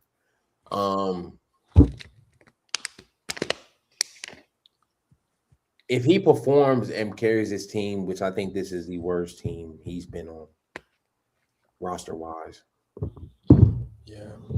I think it would speak to his skill and his career. There is bigger pressure on Josh Allen because I don't think it's about the loss. It's more so about the performance. Because the throw that he had against the Eagles a few weeks ago on the failed 2-point conversion, it speaks to like the moment, like, and how certain quarterbacks aren't built for the moment, whatever. False narrative. You can't have a moment like that. You can't have a moment like that against Jacksonville. It can't, like, Josh Allen cannot be a reason they lost. He can't be. He can't be. Like, he has to play well. His team has to let him down. Defense just got to give it up. That's how it has to go out if he goes out. Any win in this series, I think I will give him respect. And if he makes it to the bowl, I mean, he's stamped forever to me. I ain't gonna lie. Just making it? Yes, this team is awful. Okay. No, just asking. I think, yeah. I mean, shout out Jacksonville, they hot, man. But I don't know. I feel like it's some people flying under the radar. I think everybody has laid out the fact that Josh Allen this is the worst team he's had. So it's just like, how much criticism is he really going to get if they don't do anything? And even on the NFC side, I look at his counterparts in the Eagles. I ain't heard nothing about the Eagles, and it's like that's surprising to me on this podcast. It's like I feel like Eagles are flying under the radar as well. I think this is a team that they need to perform in the playoffs too, considering who the Eagles are, defending champs. Yeah, defending champs. Woo woo woo. So, there's a couple players I feel like, a couple teams I feel like should definitely have eyeballs on them. Even well, shoot. How does this happen? Hold on. How does the 2 seeds fall so low in the rankings? I know I'm all over the place, but how does that happen? Patriots, Bears, schedule merchants. Did Caleb cross 4K? No, barely. He did. Man, next year though. We play awful against the Lions. Awful. And y'all had y'all starters in. Yeah. Awful. Not many teams played their starters this week. We were definitely playing for seeding because if Eagles would be 3, and I don't want to see the 49ers again personally. I'll take a bang up Green Bay. Okay. I like our chances there. They got reinforcements. Yeah, I ain't gonna lie. Go ball, go ball, go ball, go ball. Malik Willis he looked better than Jordan Love For that game, yeah. Dang near all season for real. Yeah, is Jordan Love cooked? Didn't Jordan Love beat y'all last time when he didn't get hurt? Last play, yeah. I mean, if I'll say this, right? I think the Bears season is far beyond successful. If you had us for being the 2 seed, you're a liar because I, as a fan, didn't have us being the 2 seed this year. True. That being said, now that we're here, let's really talk. Defensively, we're awful. But even though we lead the league in takeaways, I think sometimes the way we're put in positions like we just can't get off the field, and that's going to hurt us in the long run. When you look at the Packers games, I mean, say what you want, bro. Just like against the Packers, just like against the 49ers, we lost games that we could have won, and I like our odds going into playoffs. We got those losses out of the way. So if Ben Johnson can correct himself when it comes to the poor time management, the poor play calling early on in the drive when you can run the football, we've been running the football better than 30 teams in the NFL. I think we cruise past the Packers easily. Easily. Who's playing quarterback for the Packers this week? Jordan Love. It doesn't matter. If you saw how Jordan Love played before he got hurt against the second game, I promise you, you wouldn't be saying his name like that. I would be more scared against Malik Willis. If you see Malik Willis' stats when he was playing like he wants a starting job, and he dang near might get one.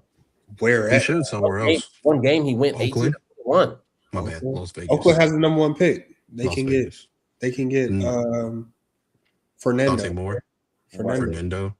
Watch out. It was a great college story. All glory to God, but watch out. He's the Heisman. He's a backup. I genuinely don't care. He's a backup. There's plenty Heisman Trophy quarterbacks that didn't even get drafted in the first 3 rounds. But I like our odds, man. I'm going Bears for the first round win. So that's the Packers, man. I think if they weren't injury prone this year, they would have had a better seeding. Yeah. And they got a young team, so give me Bears this time. Yeah, I agree. Packers injuries hurt their season as well. Ice up for next season. I got Green Bay winning. I got Green Bay winning this game. Y'all always have trouble with them. Jordan Love, no, he didn't play good in that first half. But who says he doesn't do his Jordan Love thing against the Bears like he always do in the second half? But what did he do in the first game? He won. No, you're not listening. I actually had Jordan Love played. The Green Bay Packers won. We love to count QB wins, which is, I mean, if we're looking historically, it's very racist, but it's very racist. Jordan Love stats against Chicago in the first game, first half and the second half combined, what were they? I have to go back and look. That's if you know it, just say it off the top of your head. Nah, I mean, I'm willing to go too because because half they didn't do a thing. Because I know on their defense, Michael Parsons hurt. We all know that. Who else is gone for the year? I know they still got Gray. Christian Watson, if I'm not mistaken. You said whom? Christian Watson. Oh, he did play last week. Yeah, no, he's healthy. I Romeo, think Romeo Dobbs might be. Well, no, he played. Yeah, no, they're all healthy. On offense, they're healthy. I know that. But I'm saying on defense, who else are they missing other than Michael Parsons? I don't know. Jordan Love 17 to 25, 234, 3 TDs, 1 pick. If I'm not mistaken, bro, most of those yards were in the first half. They went up 14-3. When we came back, they drained the clock out with Josh Jacobs, who still had a chance to tie the football game. If you were watching that game, the Packers clearly don't play a complete half. I mean, they don't play a complete game of football. So neither does the Bears, though. Genuinely, neither do the Bears. So I'm not saying that. Nor the Rams. I mean, it's not a lot. It ain't too many teams that's playing the game. I mean, neither does Sam Darnold. Yeah. I mean, shoot, like best team in the world. We were tied up at halftime. He came out like Tom Brady. Yeah. So I mean, but them stats you brought up, them was, I ain't gonna lie, them pretty good numbers. No, You said numbers, they're pretty good numbers. So they were elite, but like most of that was in the like first half of the game. Like he didn't look like a complete game quarterback because they ran the ball a lot in the second half, which is why Josh Jacobs had 20 carries. And they were chip yards too. They only got 80 yards, but I mean, we're gonna see. I think Caleb Williams is playing his best ball right now. Last week, I mean, I don't know if it's Ben Johnson just staying in the locker room or what, but he's got to get over that Lions hurt for sure. I think it's gonna be a great game, and hopefully we don't have another double doink situation because the last time we was in this situation, we had the double doink.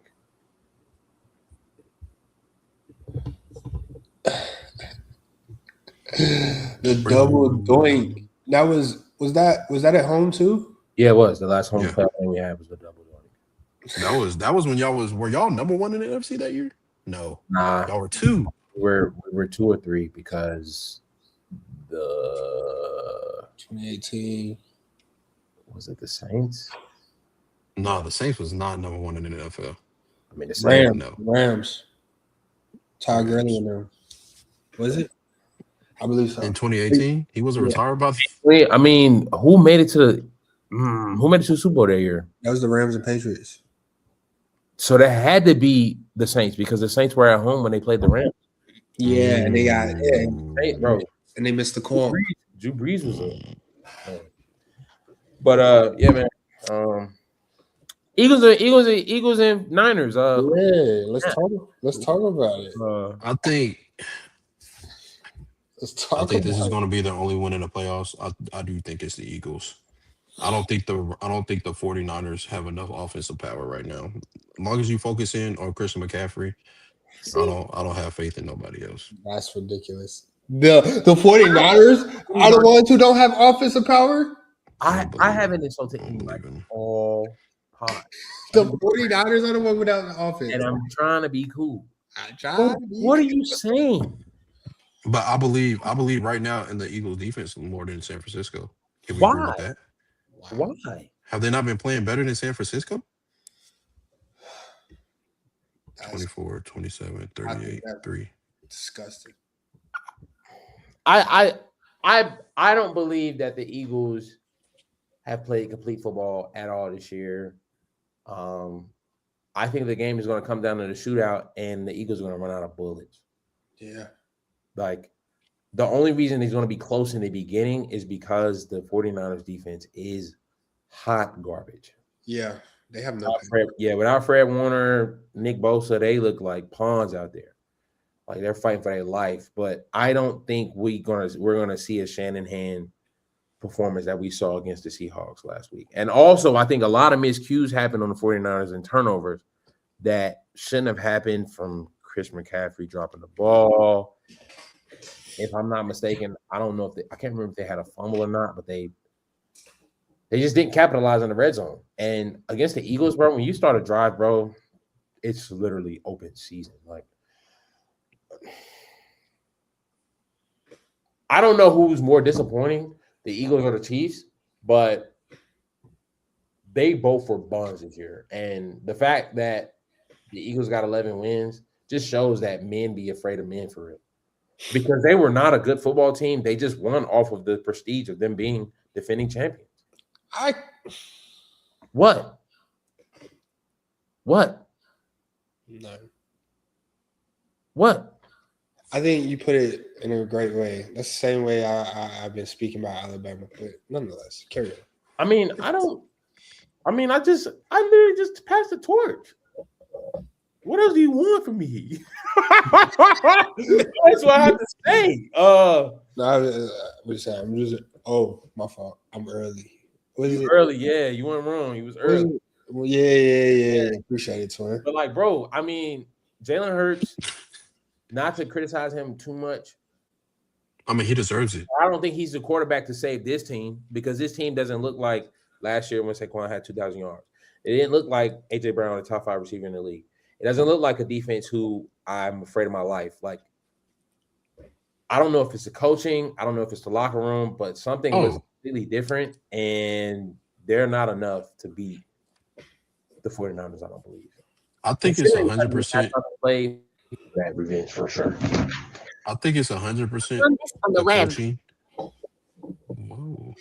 I think 100% it's the coaching, but I also think, hey, Jalen Hurts, like, do you have a new shorty or something that we don't know about? If so, you got to get rid of her, bro.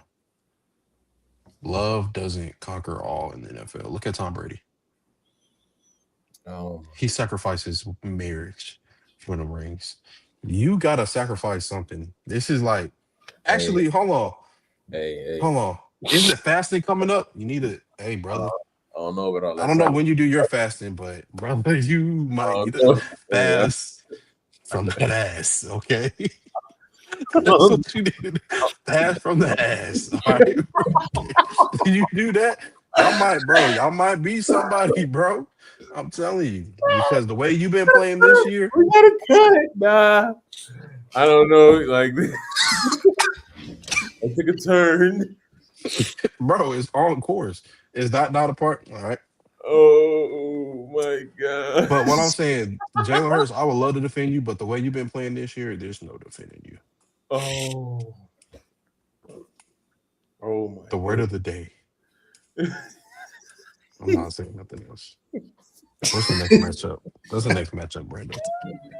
49ers and Eagles, man. I expect 49ers to put up a lot of points on that defense, man. I mean, on that team, should I say. Yeah. Who else is left? You got Patriots and Chargers. Patriots. I think they get the best team that they could get. Yeah, you get a Justin Herbert team. That's a dub. Come on now. What is we talk about? But don't worry about it. He's not a winner. Second round, they're gonna get whooped on. Yeah. Yeah. Steelers and Texans. Come on. Have mercy on them. I think whoever's going to be that 4 seed is going to get spanked, but whatever. This is Aaron Rodgers' last game? Nah. The way he's been playing the last few games, he might have bought himself another year. He believes he still has it. He still does. Yeah. And who do you go out? First off, you're not drafting another quarterback in this draft. I mean, you can, but now they got Will Howard. Watch out.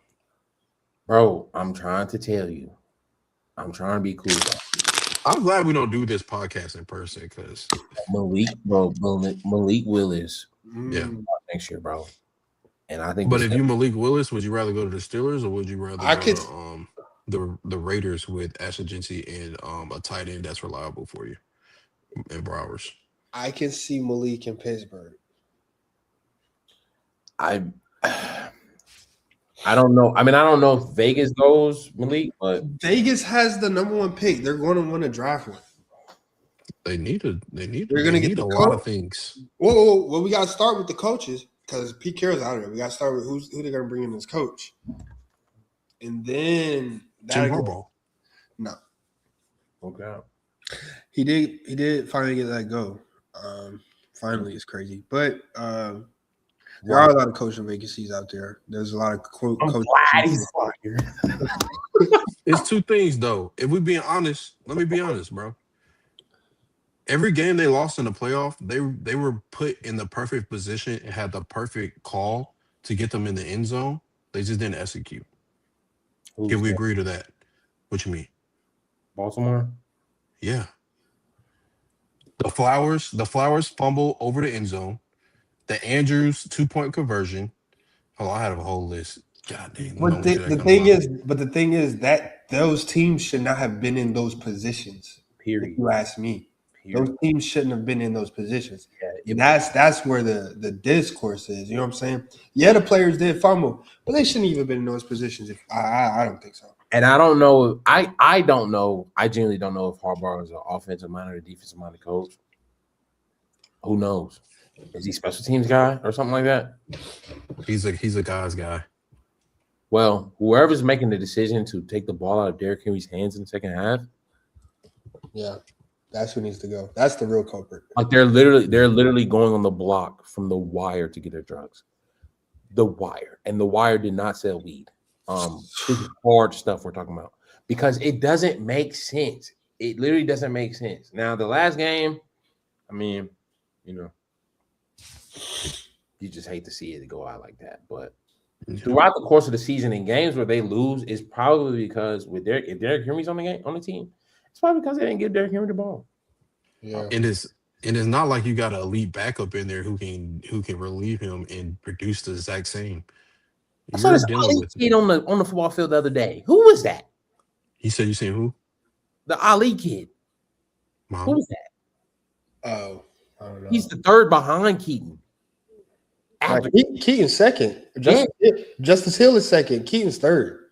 well, who was the fourth guy? I think his last name is Ali. Who is that guy? With all due respect, guy, I'm a sideline guy. Did he have locks and glasses? Who was he? Did he have locks and glasses? Nah, I don't know. I mean, bunch, but yeah, man. So now there's 7 head coaching vacancies out there. This is a big coaching vacancy though, because you're inheriting Lamar Jackson, and he's in a pivotal point of his career. This is it's going to be a huge pivot to determine the trajectory of Lamar's career. Is he going to go down as whatever, but who does the Ravens bring in for this job? I know exactly. Stefanski. It's Pete Carroll. It's exactly Pete Carroll. Bro, Hold on. Let me land. The last time that Pete Carroll was successful, you had a mobile quarterback who Russell Wilson had some of the best pocket presence I've ever seen in my life. He's mobile, but we're not going to compare his mobility to Lamar's. No, but the pocket presence and low key, Lamar's mobility might slow down with the injuries and stuff. Unless he gets completely healthy, it might slow down. He wasn't himself this year. This was a down year for him. A down year. You also had a rushing leader and an elite Hall of Fame running back in Marshawn Lynch. If Derrick Henry decides to stay one more year, you now get that again. Pete Carroll didn't know how to use Marshawn Lynch. That's why he didn't have a job. That's why they didn't win back-to-back, but they won the first year. Let's not forget. And he forgot. He might. I believe that if he makes that same mistake again, he's racist. But he also had receivers who became names, but they were no names. The Ravens have the receiver room that they have no names and they become names. That's perfect for him. You also have a defense when the stars are on the field can be very, very elite. If we saw the last game, before Kyle Hamilton got hurt, the Steelers were nobody. Yeah. The moment Kyle Hamilton went to the sideline. The second half of the season, the Ravens turned the defense around. Yeah, they were scrimmage. Like, after Kyle Hamilton went to the locker room, the Pittsburgh Steelers were in a scrimmage. On air. Yeah. We're buns. Kyle Hamilton is the backbone. And if they draft, I think you draft defensively personally. You go get a free agent receiver. But, like, they can build that defense back to where it was, and I think Pete Carroll can do something with that formula, bro, and he can make better play calls than John Harbaugh.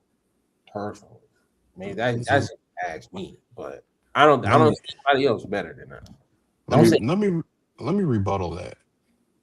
I hear what you're saying, I'm not gonna disagree with none of that. It's just two things. Do you want to get a short-term coach? And the second thing is because Pete Carroll's like 80 years old. I mean, Pete Carroll is John Harbaugh was the second oldest coach in the league behind no, Pete he's not. Carroll. Oh, was he? Yeah, But Pete Carroll's like 80 years old. NFL didn't turn young, bro. I don't think they're going that route. I just don't see anybody else as a good fit. I think I know. I mean, you probably. I mean, with Brian Dable, but you have. You have obviously the. I know. John Harbaugh is Vance younger than him by Joseph. like 11, 12 years. You got the Vance Joseph from Denver, the defensive coordinator. I know he's getting requests for interviews. Brian Flores' name still be floating out there. Cliff got released today too. Cliff Kingsbury, yeah. This is very pivotal, man. It's like who's going to be able to handle that? Who's going to be able to handle Lamar? I don't know. I think it is the best coaching job on the market. You got the Giants and Browns. Which job you think is more attractive there? I'll tell you what the Ravens do. They do this. I believe the Browns. Hey, Bill Belichick. Oh God. Hey, you done playing around at UNC? You trying to Ever go get a real job? Nah, ever playing. since- He old too. He old as dirt too. Yeah, ever since Bill Belichick got to know that girl, he hasn't been the same since. So we're just gonna What's the word of the day, Preston? no. No, that's not. Nah. You talking No, about what's the word of the day? nah, the fast. Bad. Yes. That was crazy, bro. That was crazy. Like I'm actually going to get that in the full episode. Like that will be a bit. But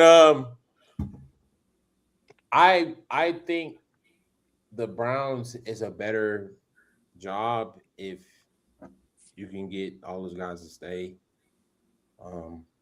They can be a good team, bro. They just gotta figure it out, bro. They gotta figure it out. Gosh. So is Shador the answer to the Browns quarterback situation? Because, I mean, let's look at the paper. Are y'all ready to be real about Shador? Let's look at the paper. Is Shador really the long-term answer for the Browns? I want to have faith in him and believe he can get better, which I have faith in. But he need to clean up his game. He needs to learn and he need to clean up his game. Is he better than Gabriel? Light years ahead. He should have never been on that field. Let's just call it what it is. Whatchamacallit? Even it was only one game. What was Notre Dame quarterback last year for the Colts? Riley Leonard. He looked more poised in the pocket than Shador did all year. And they was holding him back. They was holding him back so much they went to go get Phillip Rivers to win no games. The last time we seen a Cleveland Brown go through racism at the organization was Jim Brown, bro. Like the ringer they put Shador Sanders through, it was ridiculous. Like if we just be fair, like they threw him in there to the Wolves, no training, no playbook, no film, no like. Did they coach him for real, or did they just tell him to show up and put a pads on? Yeah. Wrong wristband. I've never heard of that. I didn't even know that was possible. There's more than one wristband. They got a bootleg wristband out there. Crazy. Bootleg wristband is crazy. Like the stuff that he dealt with, like bro, that's Plessy v. Ferguson, Ruby Bridges, like that's up there. Yeah. I just think he needs a fair shot. He needs a clean slate with a real coach that can be a player's coach that can, allow him to be the guy up front so he can develop a relationship with the offense. And we might see a better turnout. He didn't play great, but I mean, considering the situation, like who does play great in that situation? He got 3 wins to Dylan's, one? Did Dylan have one? Yeah, Miami. So, I mean, shout out Myles Garrett for setting the side record too, history. DPOY, right? I believe if they don't get that to him, I'm done with the NFL. When you break an all-time record in an extra game. But no, because they did the numbers. He had way less passing snaps, and I know you've seen it, so that doesn't count for this guy. But yeah, did we finish all the matchups? Yeah, we did. I will say if he didn't get that record, he was buns. He's buns for real. Did we miss a matchup? I don't know, but I've been tired of you people all week saying thank you to Elena for us making it to the playoff. When actually, if the refs just officiate the game like normal people, we would have gotten in anyway. But bro, for somebody who talks so much trash on Atlanta, bro, needed a life raft from Atlanta the other day. We really did. We just needed the refs to play right. Like, bro, it was. And I know you've seen the game. Like, I know you're trolling right now, and I'm not gonna let you speak. No, because did you not see the Tampa? Did you see the Tampa Bay game? When was that? Saturday? Did you see the Tampa Bay game? Yeah. Y'all don't get in without Atlanta. Yeah, I think I did. So you seen the throwback that they said was out of bounds, and they went back 6 yards. You seen the helmet getting take off. You seen the offensive pass interference within the 1 yard line. You seen the tripping, and you're saying that's why I'm saying shout out to Atlanta for beating the Saints. Something we couldn't do, so I respect that. We daddy, do y'all though? We y'all daddy. We beat y'all 2 times and said go get us in. So yeah, really the Saints swept y'all. Y'all swept the Falcons. Falcons swept the Saints. Bro, that's so like. Yeah. And then for everybody saying a trash division, we still have more divisions than the NFC East. What?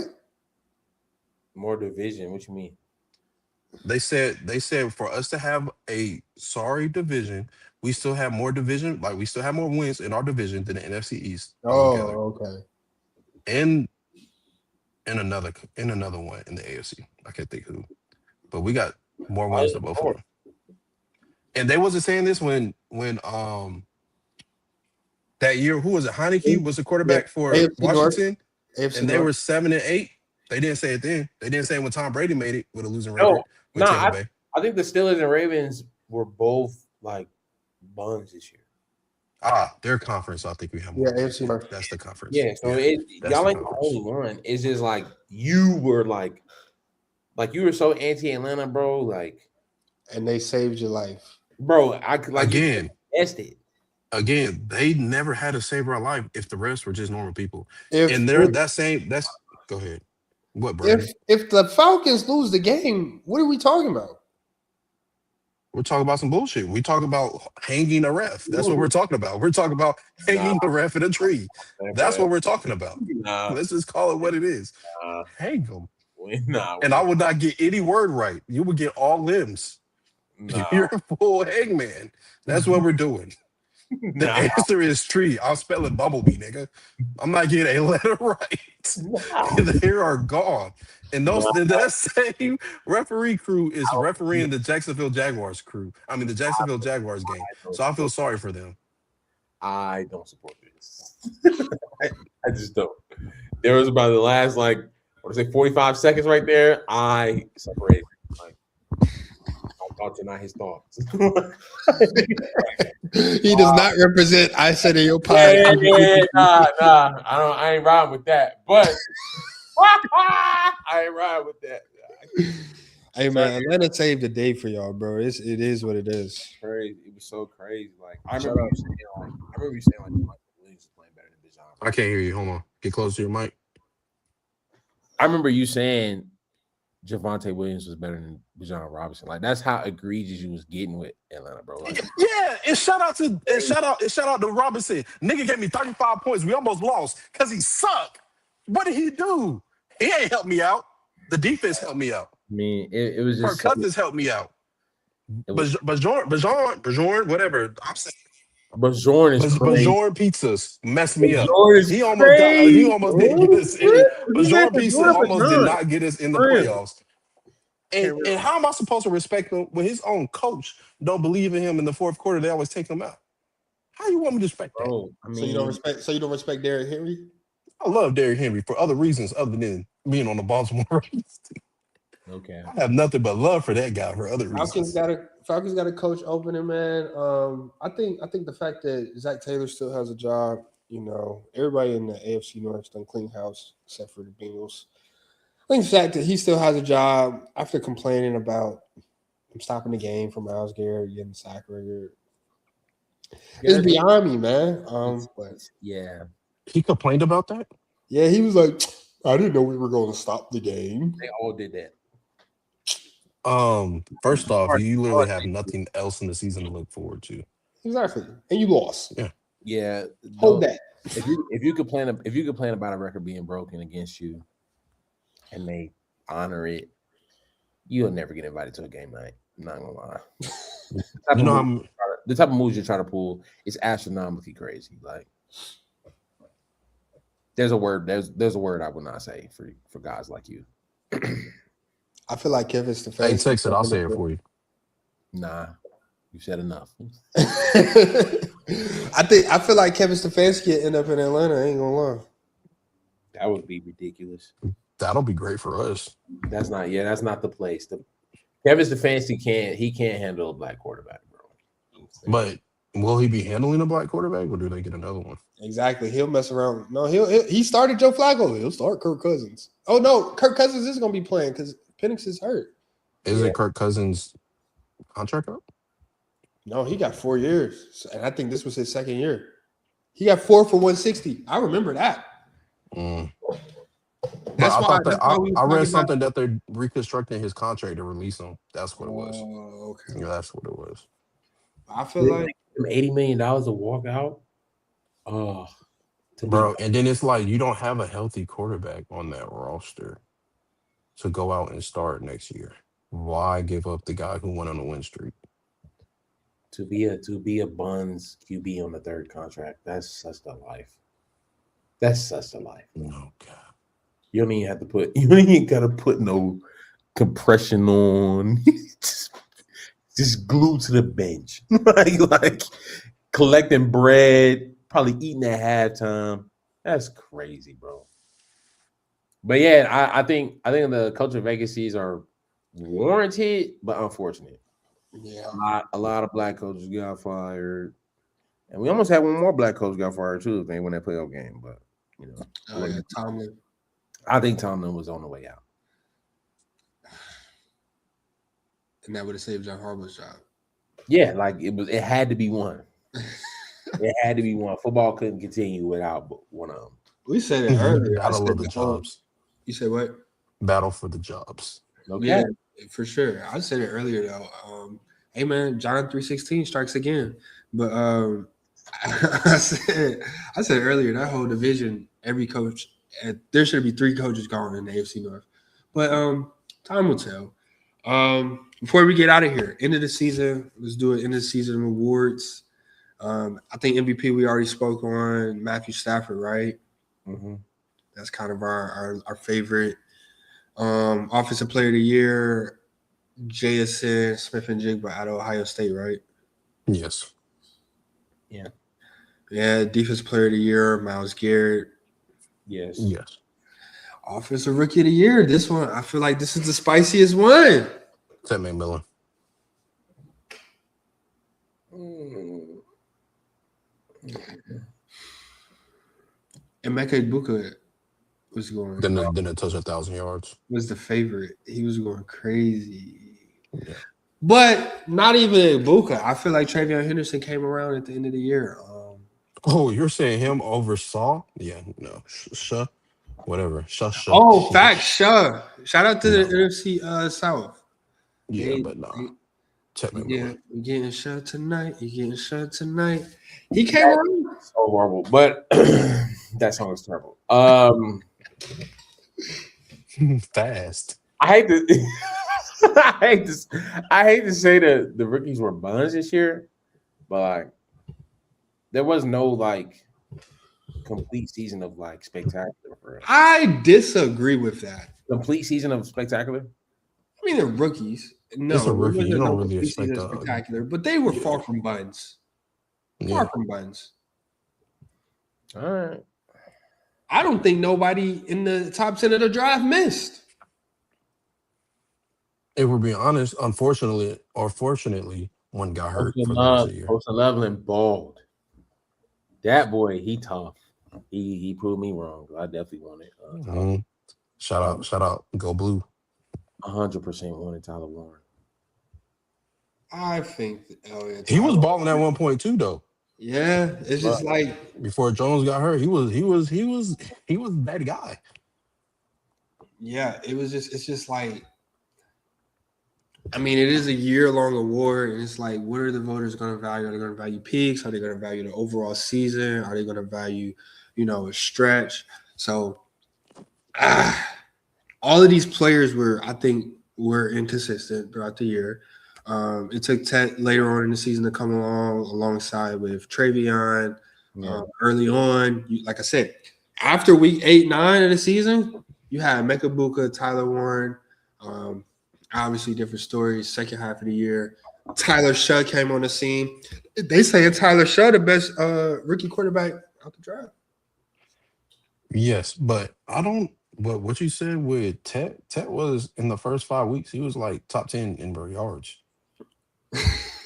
So what are you talking about? He was consistent, but keep going. He wasn't getting in that box. He wasn't getting in the box, but when he did get in the box, he seen what it felt like, and he couldn't get enough. Are we talking about football? Yeah, bro. We're talking numbers, bro.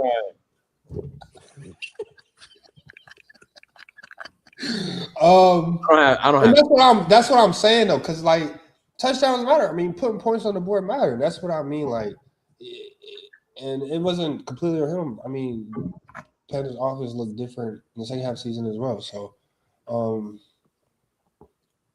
even in his consistency, there was other receivers that peaked higher, but like I said, overall, he was more consistent for sure. I definitely would give him that. So yeah, 6 wide receivers scored double-digit touchdowns. You said what? Only 6 wide receivers scored double-digit touchdowns this year. Okay, yeah, that's not something that's common. Yeah, so 7 is good, definitely for a rookie. Yeah. Yeah. All offensive players. I got no problem rocking with Travion Henderson. That's my vote for offensive rookie of the year. And then we talk about FanDuel. Bro. You said Tet? Yeah. That's cool. What about defensive rookie of the year? I genuinely have no idea. Jalen Walker. My bad. No. The other one. James Pierce. Yeah. He got double-digit sacks, don't he? Let me go look. Did he get double digits? Yeah, he was 10.5. Mm-hmm. They have some guy, Carson Schwarzenegger in Cleveland, which I ain't gonna lie, that's pretty scary.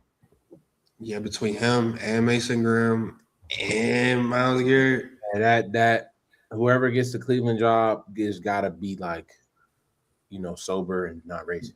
They'll be all right. I like JPP, he had 10 sacks in the last 9 games. That's a very tough pull. I'm okay with James Pierce. I don't really know what Carson did, but comeback player of the year.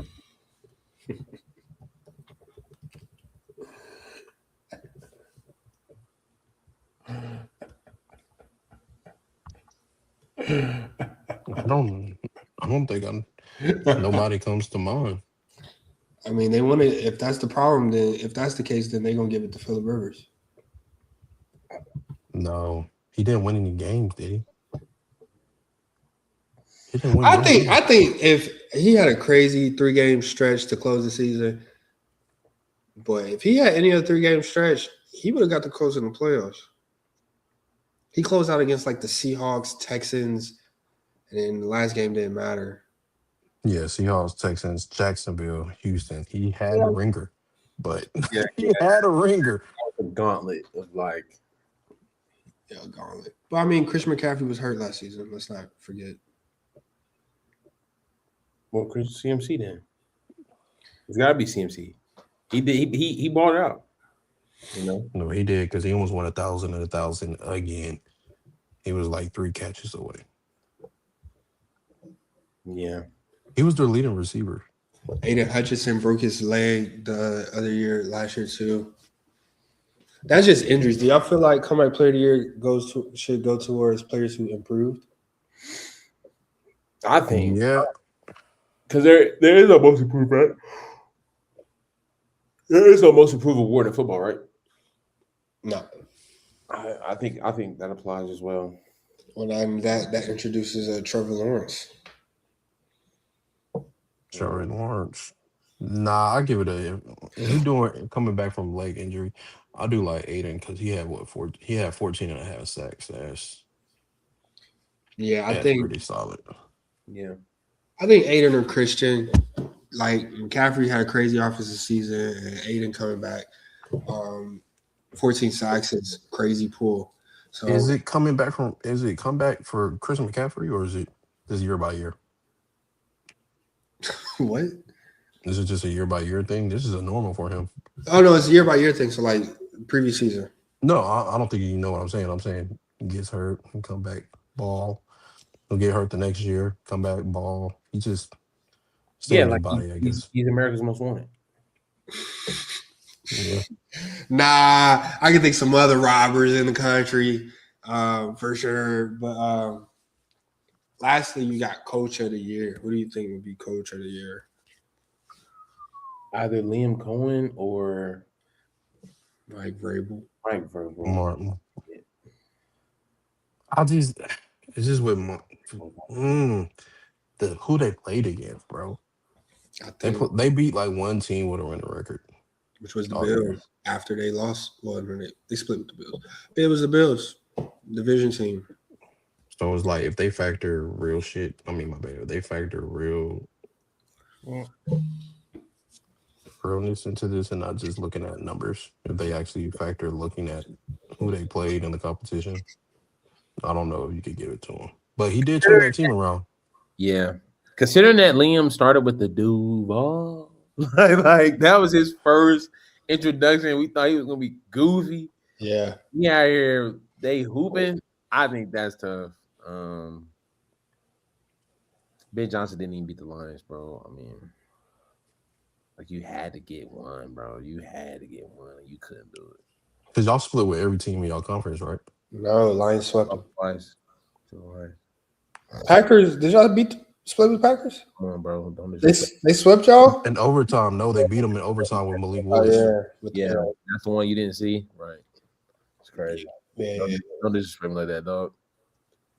It's crazy. They really want to disrespect us for real, but we're gonna find out Saturday. Fuck around and find out, man. That's a good ball, man. We call around on that. Oh yeah, folks say it. Hey, folks say it. Well, Miami probably gonna have a head coach vacancy, but probably got a quarterback vacancy as well. Send that boy Lamar home, man. We call around on that, man. That's episode 146. That stadium will blow up. It's Lamar chance to leave now. Get out of that cold. He a Florida boy. He don't want to be in Baltimore. He's tired of that, man. He tired of that. Or they say he relocating, so am I. Ball game, man.